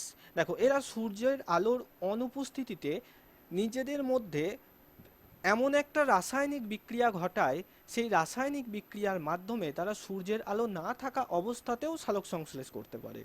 ঠিক আছে, সালোক সংশ্লেষ করতে পারে। আর এই রাসায়নিক বিক্রিয়ার জন্য তাদের শরীরে বিভিন্ন রকম রং বেরঙের আলো তৈরি হয়। যেমন কি রয়েছে না, বিভিন্ন প্রকারের জেলিফিশ রয়েছে, ইন্টারনেটে সার্চ করে দেখতে পারবে। সেই সমস্ত জেলিফিশ, সমস্ত জেলিফিশ নয়, কিছু প্রজাতির, তারা গভীর সমুদ্রে থাকে, এমন একদম ব্যাথেটিক জোনের মধ্যে থাকে, সে একদম তলাতে যেখানে সূর্যের আলো পৌঁছাতে পারে না, দিনের বেলাতেও অন্ধকার। তো সেখানে তারা কিভাবে খাদ্য তৈরি করবে? কিছু প্রাণী, কিছু উদ্ভিদ রয়েছে, তারা নিজেদের শৈবাল রয়েছে, নিজেদের দেহে রাসায়নিক বিক্রিয়া ঘটায়, রাসায়নিক বিক্রিয়া ঘটিয়ে আলো তৈরি করে, সেই আলো থেকে সালোক সংশ্লেষ করে, সূর্যের আলো দরকার হয় না। এই প্রসেসটাকে বলা হচ্ছে কি? কেমোসিনথেসিস। এই প্রসেসটিকে কি বলা হচ্ছে? কেমোসিনথেসিস। ওকে, উদাহরণ দেখো, গভীর সমুদ্রে হাইড্রোথার্মাল ভেন্টের কাছে বসবাসকারী বিভিন্ন সালফার ব্যাকটেরিয়া, যারা হাইড্রোজেন সালফাইডকে জারিত করে এই যে আলো তৈরি করে, এরা সূর্যের আলো ছাড়াই সম্পূর্ণ বাস্তুতন্ত্রকে টিকিয়ে রাখতে পারে। তাহলে তার এই ঘটনাকে বলা হচ্ছে কেমো অটোট্রপ, আর এই প্রক্রিয়াকে বলা হচ্ছে কেমোসিনথেসিস। তাহলে কেমোসিনথেসিস কি? না সূর্যের আলো ছাড়াই রাসায়নিক জারণ প্রক্রিয়ার মাধ্যমে সালোক সংশ্লেষ করা। এরপরে খাদক। খাদক কাকে বলে সবাই জানি, যারা অন্যদের খেয়ে বেঁচে থাকে, যেমন বাঘ, সিংহ, মানুষ সবাই। এই খাদকের মধ্যে ভাগ রয়েছে, যেমন প্রথম হচ্ছে হার্বিভোর। হার্বিভোর কাদের বলে বলো? হার্বিভোর কাদের বলে? তৃণভোজী। তৃণভোজী, হ্যাঁ, উদ্ভিদ খায়। আচ্ছা, তারপরে আসছে কার্নিভোর। কার্নিভোর কাকে বলে? মাংসাশী প্রাণী। আর সর্বভুককে কি বলে? অমনিভোর। হ্যাঁ, অমনিভোরাস বা অমনিভোর, যারা সর্বভুক। ভাল্লুক, আরশোলা, পিঁপড়ে, মানুষ, কাক এরা সবাই সর্বভুক। নামগুলো, ইংরেজি নামগুলো মনে রাখবে, হার্বিভোর, কার্নিভোর, অমনিভোর। প্রথম শ্রেণীর খাদক কাদের বলে? না এরা সরাসরি উৎপাদককে খাদ্য হিসাবে গ্রহণ করে। ঠিক আছে, যেমন হরিণ, গরু, ফড়িং। দ্বিতীয় শ্রেণীর খাদক কারা? যারা প্রথম শ্রেণীর খাদককে খায়, অর্থাৎ এই যে প্রথম শ্রেণীর খাদক যারা গরু, ছাগল এদেরকে যারা খায়, তারা মাংসাশী প্রাণী। যেমন শেয়াল, শেয়ালে ছাগল খায়, তো শেয়াল হচ্ছে দ্বিতীয় শ্রেণীর খাদক। তৃতীয় শ্রেণীর খাদক কি? যারা দ্বিতীয় শ্রেণীকে খেয়ে নেবে। দ্বিতীয় শ্রেণীর এই যে শেয়ালকে যারা খাবে, সাপকে যারা খাবে, যেমন বাঘ, ঈগল এরা। আর সর্বভুক কারা? যারা উদ্ভিদ এবং প্রাণী উভয়কে খায়। দেখো আমরা ভেজিটেবলসও খাই, আবার আমরা মাংস মাংসও খেয়ে থাকি, তাই আমরা কি না অমনিভোর বা সর্বভুক। এই যে এখান থেকে টেট 2023-এ আসা প্রশ্ন কি না কর্কট ভোজী বা ডেট্রিভোর। দেখো এরা মৃত উদ্ভিদ ও প্রাণীর অংশবিশেষ বা কর্করকে, ডেট্রিটাসকে ভক্ষণ করে, সেগুলো ভেঙে ফেলে, অর্থাৎ এই খাবারটি গিলে খায়। এখানে দুটো জিনিস তোমাদেরকে জানতে হবে, একটা হচ্ছে ডেট্রিটাস কি, ডেট্রিটাস, আর একটা হচ্ছে ডেট্রিভোর। ডেট্রিভোর, ডেট্রিটাস মানে হলো কোনো একটা প্রাণী মারা গেছে, ধরো কোনো একটা প্রাণী মারা গেছে, তার দেহ কি হবে, পচতে শুরু করবে, পচা মৃতদেহ, পচা মৃতদেহ, এইটাকে বলা হচ্ছে ডেট্রিটাস। ঠিক আছে, আর এটা কি ডেট্রিভোর কি না, যারা যারা এটা খাবে, যারা এটা খাবে, যে সমস্ত প্রাণীরা এই পচা মৃতদেহকে খাবে তারা হচ্ছে ডেট্রিভোর। 23 সালে প্রশ্ন এসেছিল নিচের কোনটি কর্কট ভক্ষী। এই কর্কট ভক্ষী এই টার্মটার জন্য অনেকে ভুল করেছে, এমনকি কোনো কোনো স্টুডেন্ট খরগোশ উত্তর করে এসেছে। কর্কট ভক্ষী মানেই হচ্ছে ডেট্রিভোরাস কারা। অপশন ছিল শকুন। দেখো শকুন কি না, পচা মৃতদেহ খায় বিভিন্ন প্রাণীর, তাই তো, তাহলে কি ডেট্রিভোর। কেঁচো ডেট্রিভোর, উইপোকা ডেট্রিভোর, পিঁপড়ে ডেট্রিভোর, এরা কর্কট ভোজী বা ডেট্রিভোরাস। তাহলে ডেট্রিটাস মানে কি, ডেট্রিটাস মানে হচ্ছে পচা গলা মৃতদেহ প্রাণীর, সেটা ডেট্রিটাস বলা হচ্ছে। আর সেই ডেট্রিটাসকে যারা খাচ্ছে তাদেরকে বলা হচ্ছে ডেট্রিভোর বা ডেট্রিভোরাস বা কর্কট ভক্ষী বা কর্কট ভোজী। কর্কটভোজীর উদাহরণ কি, শকুন, কেঁচো, পিঁপড়ে, উইপোকা, এই সমস্ত প্রাণীরা যারা মৃতদেহ পচা গলা মাংস খায়। ওকে, তো এই জিনিসটা মনে রাখবে, 23 সালে আসা প্রশ্ন এটা। এরপরে আসি বিয়োজক। বিয়োজক কি না, যে সমস্ত ব্যাকটেরিয়াগুলো থাকে যারা মৃত্যুর পর সেই মৃতদেহকে পচিয়ে দেয়। ঠিক আছে, সেই সমস্ত ব্যাকটেরিয়াগুলো বিভিন্ন এনজাইম নিঃসরণ করে, সেগুলোকে বিশ্লিষ্ট করে সরল অজৈব পদার্থে পরিণত করে মাটির সাথে মিশিয়ে দেয়। কার্যপদ্ধতি, এরা খাবার ভক্ষণ করে না, এরা নিজেরা কিন্তু খেয়ে নেয় না। ধরো একটা কোনো ছোট্ট খাবারে, ধরো একটা মিষ্টি তুমি রেখে দিলে বা একটা আম রেখে দিলে, তুমি কিছুদিন পর আমটা পচে মাটির সাথে মিশে যাবে, তাই না, 1 মাস পরে। এখানে এই ব্যাকটেরিয়াগুলো কিন্তু এই কাজ করলো, তারা কিন্তু আমটিকে খেয়ে নিল না। এটা অনেকের ভুল ধারণা যে খেয়ে নেয়, ব্যাকটেরিয়ারা খায়নি। তারা দেহের বাইরেই বিশ্লিষ্ট করে পুষ্টিটাকে শোষণ করে নেয়। তারা শুধু পুষ্টি রসকে শোষণ করে এবং বিভিন্ন এনজাইম তার মধ্যে ছেড়ে দেয়, যেগুলো পচিয়ে দেয়। এবার আসি এই যে খনিজীকরণ, এই জিনিসটা কি, খনিজীকরণ কি, মিনারেলাইজেশন বলা হয়। এই প্রক্রিয়ায় এরা পুষ্টি পদার্থকে প্রকৃতিতে ফিরিয়ে দেয়, একে প্রকৃতির ঝাড়ুদার বলা হয়। ঠিক আছে, প্রকৃতির ঝাড়ুদার। এই যে আম, সেই আমটা যখন ছোট থেকে বড় হয়েছে গাছের মধ্যে, তখন সেই আম তো নিজের দেহে পুষ্টি পদার্থ গ্রহণ করেছে। আমটা পচে যাওয়ার পর সেই পুষ্টি পদার্থকে এই ব্যাকটেরিয়ারা আবার প্রকৃতির মধ্যে ফিরিয়ে দিল, তাই না, ভালো করে বোঝো। প্রথম চক্রে আম, এই আম যখন ছোট থেকে বড় হয়েছে, বড় হয়েছে গাছের মধ্যে আমটা পেকেছে, তখন বিভিন্ন পুষ্টি পদার্থ সেটা আমের মধ্যে গেছে। এরপরে আমটা যখন নষ্ট হয়ে গেল, পচে গেল, ঠিক আছে, আমি এখানে লিখে দিচ্ছি ধরো পচা আম। তো এই পচা আম মাটির সাথে মিশে যাচ্ছে, তখন সেই আমের মধ্যে থাকা পুষ্টি পদার্থ আবার মাটিতে ফিরে যাচ্ছে। এই যে একটা চক্র চলছে, এই জিনিসটাকে মিনারেলাইজেশন বা খনিজীকরণ বলা হয়। শুধু আম নয়, যে কোনো প্রাণী, যে কোনো উদ্ভিদ, সব কিছুতেই এই জিনিসটা ঘটে। হিউমাস গঠন, এটা তো আগে বললাম, হিউমাস গঠনের প্রক্রিয়াকে হিউমিফিকেশন বলে। এদের কার্যকারিতার ফলে মাটিতে হিউমাস তৈরি হয়, যেমন বিভিন্ন প্রকারের ব্যাকটেরিয়া, ছত্রাক। আচ্ছা, এত দূর পর্যন্ত কারোর কোনো অসুবিধা আছে বলো? আমাদের ক্লাস প্রায় শেষের দিকে, বলো কারো কোনো অসুবিধা আছে? বিয়োজক, বিয়োজক কিছুই না, বিয়োজক মানে হলো বিভিন্ন প্রকারের ব্যাকটেরিয়া যারা কি করে, যারা বিভিন্ন প্রাণী, উদ্ভিদ, জড়বস্তু সব কিছুকে পচিয়ে মাটির সাথে মিশিয়ে দেয়, তারা হচ্ছে বিয়োজক। এরা কোনো কিছুকে নিজেরা খায় না, এরা কেবল পুষ্টি রসকে শোষণ করে এবং তারা কিছু উৎসেচক ছেড়ে দেয় সেই জিনিসটার উপর তাদের শরীর থেকে, যে উৎসেচকটা কি করে না সেই জিনিসটিকে পচিয়ে মাটির সাথে মিশিয়ে দেয়। ঠিক আছে, বিভিন্ন প্রকারের বিয়োজক, যত প্রকারের ব্যাকটেরিয়া, ছত্রাক রয়েছে তারা সবাই বিয়োজকের অন্তর্গত, ডিকম্পোজার। বোঝা গেল পূজা? ডেট্রিভোর মানে হলো যারা পচা জিনিস খায়, যেমন শকুন। ডেট্রিভোর মানে হলো ডেট্রিটাসকে যারা খায় তারা সবাই ডেট্রিভোর, পচা মৃতদেহ, পচা কোনো প্রাণীর দেহ অশেষ, পচা মাংস, সেগুলো যারা খায়। শকুন হতে পারে, শেয়াল হতে পারে, কেঁচো হতে পারে, পেঁচা না, পিঁপড়ে হতে পারে, তারা সবাই ডেট্রিভোরাসের উদাহরণ, ডেট্রিভোর, কর্কট ভক্ষী। বিয়োজক বুঝতে এত সমস্যা কেন, বিয়োজক তো সব থেকে সহজ। বেশ, বলে দিচ্ছি, বিয়োজক মানে হলো ব্যাকটেরিয়া, বিভিন্ন প্রকারের ব্যাকটেরিয়া যারা যে কোনো উদ্ভিদ বা প্রাণী মারা যাওয়ার পর তাদের দেহকে পচিয়ে দেয়, পচিয়ে মাটির সাথে মিশিয়ে দেয়। এই তো বিয়োজক, আর কিছুই নেই।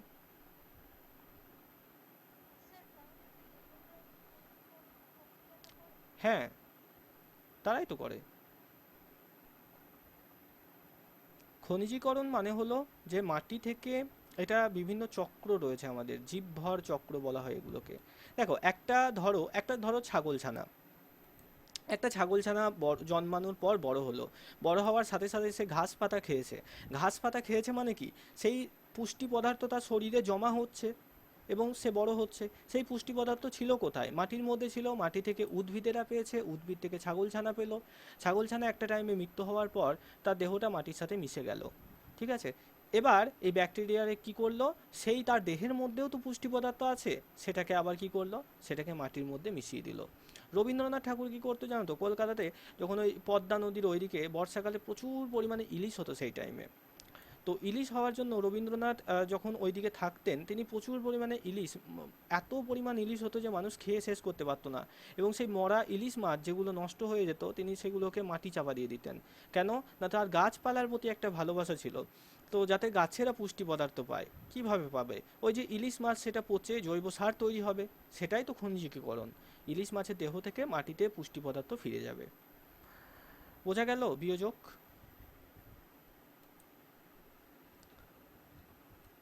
বলো বলো। ওকে। হুম, বলো।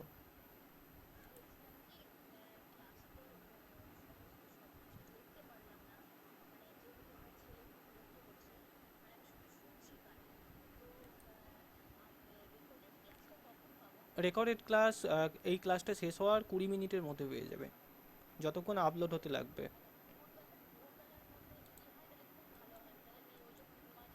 হ্যাঁ, হ্যাঁ, তুমি রাত 10টায় পেয়ে যাবে।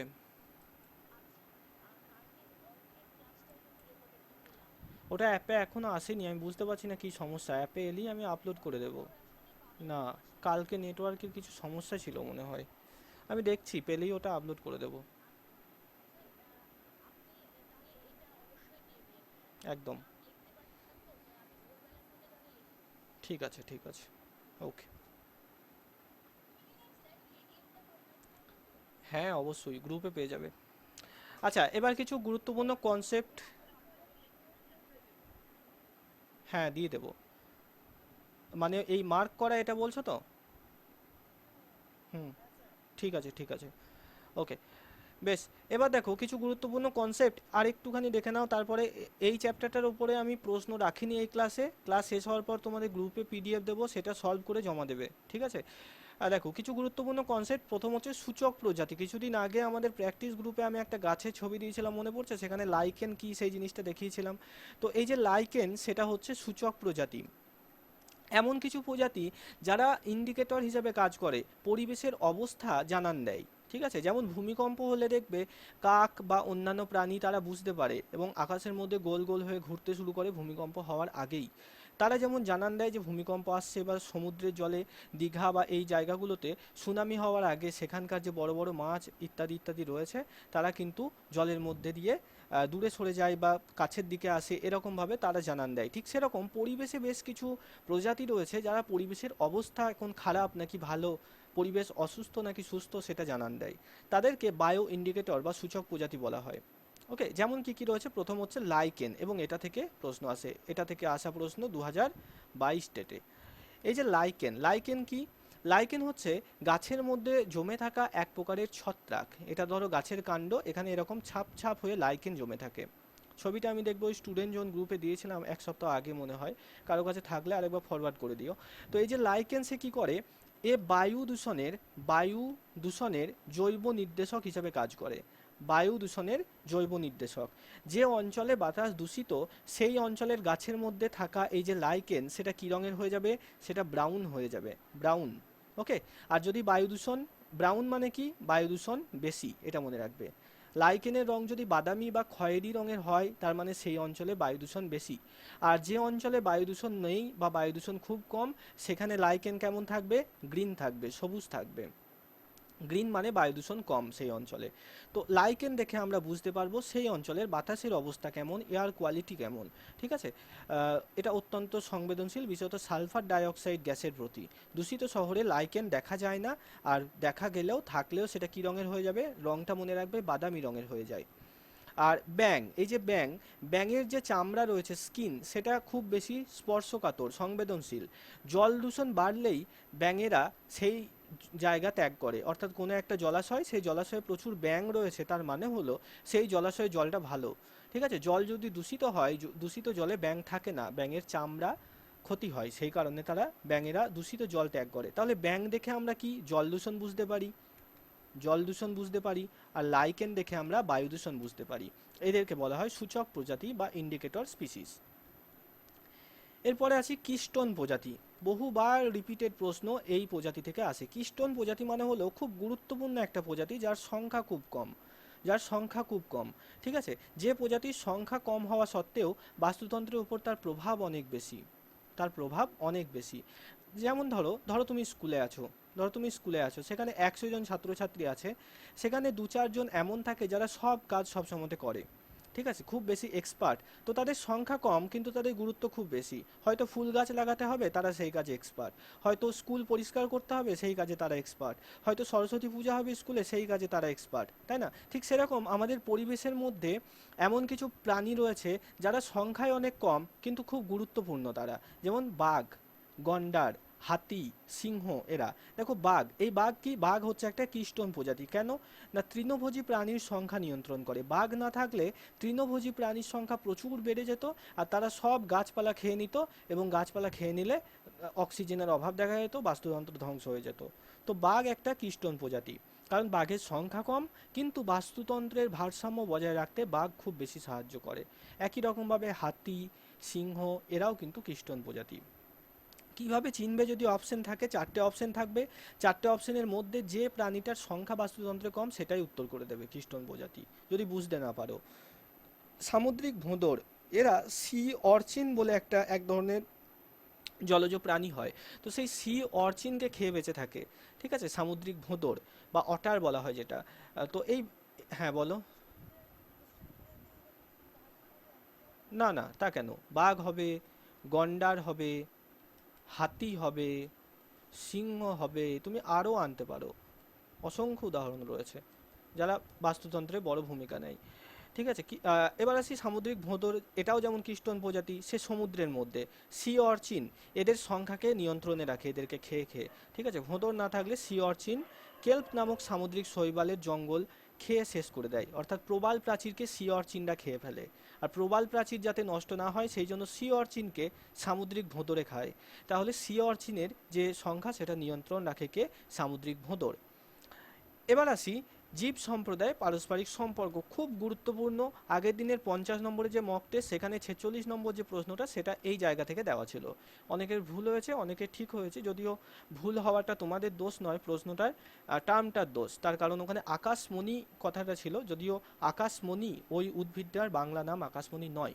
বেশ, আমি একটু বলে দিই। দেখো, জীব সম্প্রদায় ক্লাস 6 এর বর্তমানে যে টেক্সট বই রয়েছে, তো ওদের পরিবেশ বিজ্ঞান বইতে দেখবে রয়েছে এই চ্যাপ্টার। এখানে আসি প্রথমে মিথজীবিতা। মিথজীবিতাকে ডবল প্লাস চিহ্নের দ্বারা দেখানো হয়। মিথজীবিতা মানে কি? দুটো ভিন্ন ভিন্ন প্রজাতির জীব একে অপরকে সাহায্য করে এবং উভয়ই উপকৃত হয়। ঠিক আছে, উভয়ই উপকৃত হয়, তারা হচ্ছে মিথজীবী। যেমন কি মৌমাছি, মৌমাছি যখন ফুলের মধ্যে বসছে, মৌমাছি ফুলের যে নেক্টর সেটা খাচ্ছে, রস খাচ্ছে ফুলের, তাই তো, মৌমাছির পেট ভরছে, তাহলে মৌমাছির উপকার হলো এখানে। ফুলের কি উপকার? না, মৌমাছির পায়ে, শরীরে ফুলের পরাগ রেণু বা পোলেন লেগে যাচ্ছে, পরাগ মিলনে মৌমাছি সাহায্য করছে, তাহলে ফুলও এখানে উপকৃত হলো, মৌমাছিও এখানে উপকৃত হলো, তাই না? তাহলে মিথজীবিতা কাকে বলে? মিথজীবিতা হলো কি না, যে যখন দুটো প্রাণী একে অপরকে সাহায্য করে এবং দুজনেই উপকৃত হচ্ছে। যেহেতু দুজনেই উপকৃত হচ্ছে তাই দুটো প্লাস চিহ্ন দ্বারা এটাকে দেখানো হয়, মনে রাখবে, মিথজীবিতা। দ্বিতীয় হচ্ছে কি কমেনসেলিজম। এটা কি না, দেখো, প্লাস এবং জিরো, অর্থাৎ একজন উপকৃত হয়, অন্যজনের কোনো লাভও হয় না, ক্ষতিও হয় না। এখানে কয়েকটা জিনিস ইন্ডিকেটর মনে রাখবে। যখন দুজনেরই লাভটাকে দেখানো হয় প্লাস চিহ্ন দ্বারা, ক্ষতিকে দেখানো হয় মাইনাস চিহ্ন দ্বারা, আর লাভ বা ক্ষতি নেই সেটাকে দেখানো হয় জিরো দ্বারা। ঠিক আছে, তো এখানে দেখো একটা প্লাস একটা জিরো, কমনসেলিজম। এর মানে হচ্ছে একজনের উপকার হয়, অন্যজনের লাভও হয় না, ক্ষতিও হয় না। যেমন রিমোরা মাছ এবং হাঙর, এই জিনিসটা কি? রিমোরা হচ্ছে ছোট ছোট বিভিন্ন রকমের মাছ। তারা কি, যেমন ধরো চুম্বককে যদি তুমি লোহার দরজায় আটকে দাও, যেমন চ্যাপ করে ধরে যাবে, ঠিক সেরকম এই রিমোরা মাছের মুখটা এরকমভাবে ওই হাঙরের দেহের মধ্যে আটকে যায়। ঠিক আছে, হাঙরের এতে কোনো ক্ষতি হয় না। এবার এই রিমোরা কি করে, হাঙরের দেহে আটকে থাকে সবসময়, ঠিক যেমন ধরো চিমটে ধরে থাকা কোনো কিছু তোমাকে, ঠিক সেরকম। এবার হাঙর যখন কোনো শিকার করে সমুদ্রের মধ্যে, সেই শিকারকে যখন চিবিয়ে খায়, সেই শিকার থেকে আসা ছিটে ফোটা রক্ত, ছোট্ট ছোট্ট মাংসের টুকরো, সেগুলো রিমোরা মাছেরা খেয়ে ফেলে।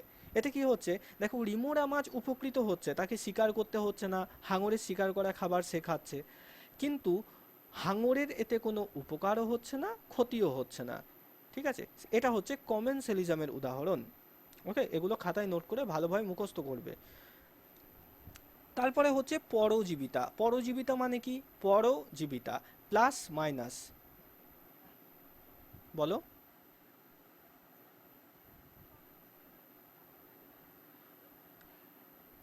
না, এটুলি কি করে হচ্ছে? এটুলি তো ক্ষতি করছে, রক্ত খেয়ে নেয় তো। এটুলি তো প্রাণীর ক্ষতি করছে। হ্যাঁ, পরজীবিতা। পরজীবিতা হচ্ছে কি? এক মিনিট, এক মিনিট।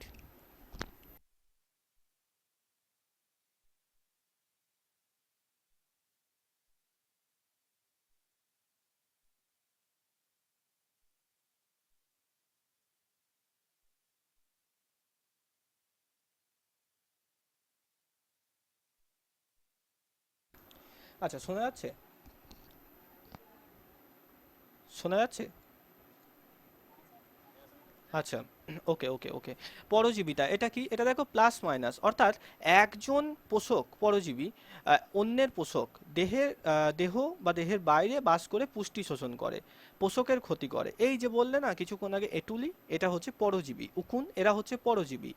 ধরো একটা গরুকে বা একটা কুকুরের গায়ে এটুলি রয়েছে, অর্থাৎ সেই এটুলি কি করছে, কুকুর বা গরুর গা থেকে রক্ত পান করছে, সে ক্ষতি করছে তার, গরু বা কুকুরের, তাই না? তাহলে এখানে কি হচ্ছে, যে পরজীবী মানে হলো একজনের দেহে অন্য কেউ যদি পোষা অবস্থায় থাকে, যেমন কারোর যদি উকুন থাকে মাথার মধ্যে, উকুন কি সে পুষে রেখেছে তা মাথার মধ্যে, এরকমই অনেকটা ব্যাপারটা, যদিও পুষে রাখে না কেউই, কিন্তু উকুন যেখানে থাকছে সেই ব্যক্তিরই ক্ষতি করছে, তারই রক্ত খাচ্ছে। ঠিক আছে, তো এই যে উকুন, শরীরের মধ্যে থাকা কৃমি, এটুলি, এরা সব পরজীবী, এটাকে পরজীবিতা বলা হয়। এবার আসে অ্যামেনসেলিজম। এটা কি? মাইনাস জিরো, অর্থাৎ এখানে ক্ষতিগ্রস্ত হয় কিন্তু অন্যজনের কোনো লাভ বা ক্ষতি হয় না। ঠিক আছে, উদাহরণ কি, পেনিসিলিয়াম নামক ছত্রাক, এটা ব্যতিক্রমী, এটা থেকে আশা করি প্রশ্ন এগুলো থেকে দেবে না। দেখো, পেনিসিলিয়াম নামক ছত্রাক থেকে নিঃসৃত পেনিসিলিন নামক অ্যান্টিবায়োটিক তার আশেপাশের ব্যাকটেরিয়াকে মেরে ফেলে।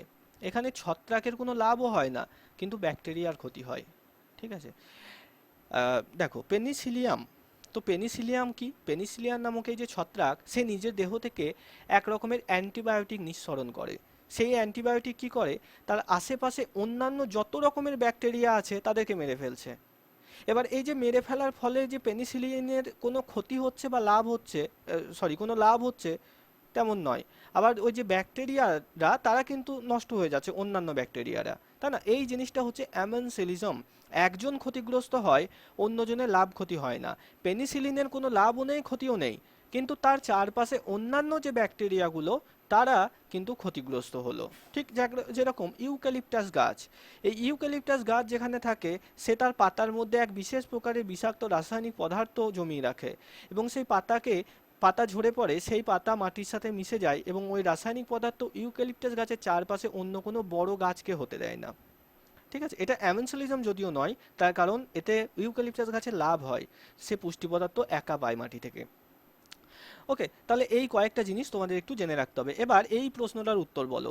ইভিএস ক্লাসে দিদিমণি শিক্ষার্থীদের বললেন, মাঠে যখন গবাদি পশুরা ঘাস খায় তখন তাদের পায়ের চাপে চাপে ঘাসের আড়াল থেকে পতঙ্গরা বাইরে বেরিয়ে আসে। গো বক, গো বক নামক পাখিরা, হ্যাঁ, সহজে তাদের শিকার করে। এটা ক্লাস সিক্সের বইয়ে দেখবে রয়েছে। এটা কি হবে? এটা সঠিক উত্তর হবে কমেন্সেলিজমের উদাহরণ। ওকে, কমেন্সেলিজমের উদাহরণ। ঠিক আছে, পরজীবী উদ্ভিদ। হুম, বলো। আম গাছ কি?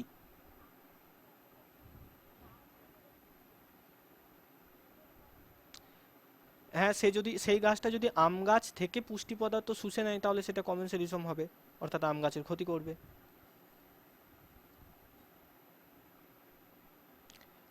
সরি সরি, আম গাছের ক্ষতি না করলে, ভুল বললাম, আম গাছের ক্ষতি যদি না করে, আর ক্ষতি করলে হবে না, তখন পরজীবী হয়ে যাবে সেটা। ঠিক আছে, কমেন্সালিজমের বৈশিষ্ট্য হচ্ছে লাভ বা ক্ষতি করবে না অন্যজনের। এবার দেখো পরজীবী উদ্ভিদ, এই জায়গাটা থেকে মনে রাখবে, এটা জাস্ট একটা তালিকা মনে রাখবে। এই যে স্বর্ণলতা, আগের দিন ওই যে প্রশ্নে যেটা ওই যে ক্যাসকোটা ওটা আকাশমণি ছিল, ওটা অ্যাকচুয়ালি স্বর্ণলতা হবে। বা ওই ছবিটা যেটা আমি পরে পাঠিয়েছিলাম দেখবে চাউমিনের মতো দেখতে হয়, অনেকটা গাছের মধ্যে থাকে, ওটাকে স্বর্ণলতা বলা হয় বাংলায়। ওটা প্রশ্নে ভুল করে আকাশমণি ছিল। বেশ, দেখো এটি সম্পূর্ণ পরজীবী, এর পাতা ও ক্লোরোফিল নেই, এগুলো দেখতে দেখবে হলুদ বর্ণের হয়, অনেকটা চাউমিনের মতো দেখতে হয়, তাই না? হলুদ বর্ণের। এরা ক্লোরোফিল নেই, তাহলে সূর্যের আলো থেকে খাদ্য জোগাড় করতে পারে না, অন্য গাছ থেকে পুষ্টির রস শোষণ করে। এটি হলুদ সুতোর মতো দেখতে, পোষক গাছের কাণ্ডকে জড়িয়ে ধরে হাস্টোরিয়া নামক চোষক অঙ্গ, এইটা মনে রাখবে। তাহলে স্বর্ণলতা চোষক অঙ্গের নাম কি? হস্টোরিয়া। হস্টোরিয়া নামক চোষক অঙ্গের মাধ্যমে খাদ্যরসকে শোষণ করে। এবার দেখো র্যাফলেসিয়া, সব থেকে বড় ফুল, তাই তো? পৃথিবীর সব থেকে বড় ফুলের নাম কি? র্যাফলেসিয়া। এই র্যাফলেসিয়া এটাও সম্পূর্ণ পরজীবী, এবং পৃথিবীর বৃহত্তম ফুল। এর নিজস্ব কাণ্ড, পাতা, মূল কিছুই নেই, এবং সাংঘাতিক রকম পচা মাংসের মতো দুর্গন্ধ এই ফুল থেকে বের হয়। এই পচা মাংসের মতো দুর্গন্ধের জন্য যে সমস্ত বিভিন্ন প্রকারের বন্য মাছি বা পচা জায়গায় যে সমস্ত প্রাণীরা যায় বা খাদ্য শোষণ করে, খাদ্য খায়, সেই সমস্ত প্রাণীরা এই ফুলের দিকে আকৃষ্ট হয় পচা মাংসের মতো দুর্গন্ধের জন্য। ওকে, র্যাপলেসিয়া। তারপরে আসি মিথ্যজীবী প্রাণী। মিথ্যজীবী, এই যে মিথ্য মানে কি? দেখো যখন দুটো ভিন্ন প্রজাতির প্রাণী একসাথে বসবাস করে এবং এই সম্পর্কের ফলে উভয়ে উপকৃত হয়, তখন তাদের মিথ্যজীবী প্রাণী বলা হয়। মনে রাখবে, এই যে মিথ্য মানে হলো বন্ধুত্ব। মিথ্যজীবী মানে কি? দুজনেই দুজনের বন্ধু। ওকে, দুটো প্রজাতির প্রাণী একই সাথে বসবাস করছে, দুজনেই উপকার হচ্ছে। যেমন ওই যে বললাম বক এবং গবাদি পশু, হয়তো গরু চড়ছে, গরুর দেহের মধ্যে থাকা পোকাগুলোকে একটা বক এসে খাচ্ছে, দুজনেই উপকারী হচ্ছে। বকের পেট ভরছে পোকা খেয়ে, গরুর গা থেকে পোকাগুলো ঝরে পড়ছে। তাহলে এটা হচ্ছে মিথ্যজীবী সম্পর্ক, তাই না? ক্লাউন ফিশ এবং সি অ্যানিমন। ক্লাউন ফিশের বিষাক্ত সি অ্যানিমনের কোর শিকার মধ্যে আশ্রয় নিয়ে শিকারি মাছের হাত থেকে বাঁচে। বিনিময়ে ক্লাউন ফিশ কী করে? অ্যানিমনকে পরিষ্কার রাখে, অন্য মাছকে আকর্ষণ করে।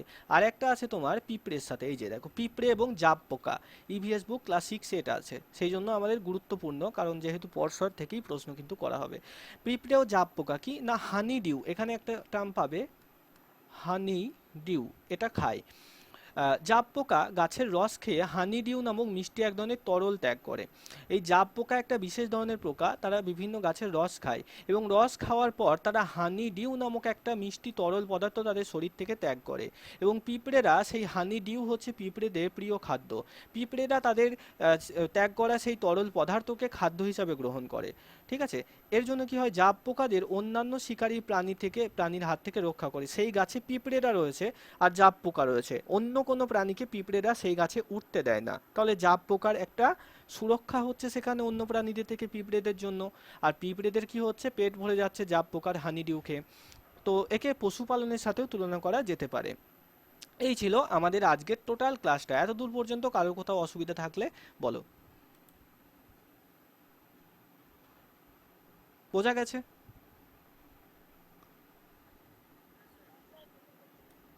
ওকে, ভেরি গুড, ঠিক আছে। অনেকটা রাত হলো, আজকে শেষ করছি আমরা এখানে।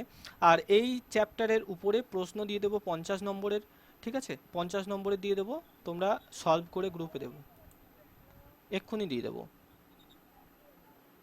ওকে, না আজকে নয়, কালকে সন্ধ্যের মধ্যে জমা করো, কালকে সন্ধ্যায় আমি উত্তর দেবো, তোমরা পিডিএফ পড়ে জমা করো, প্রশ্ন আজকে দিয়ে দিচ্ছি। হুম, ঠিক আছে, ওকে, গুড নাইট।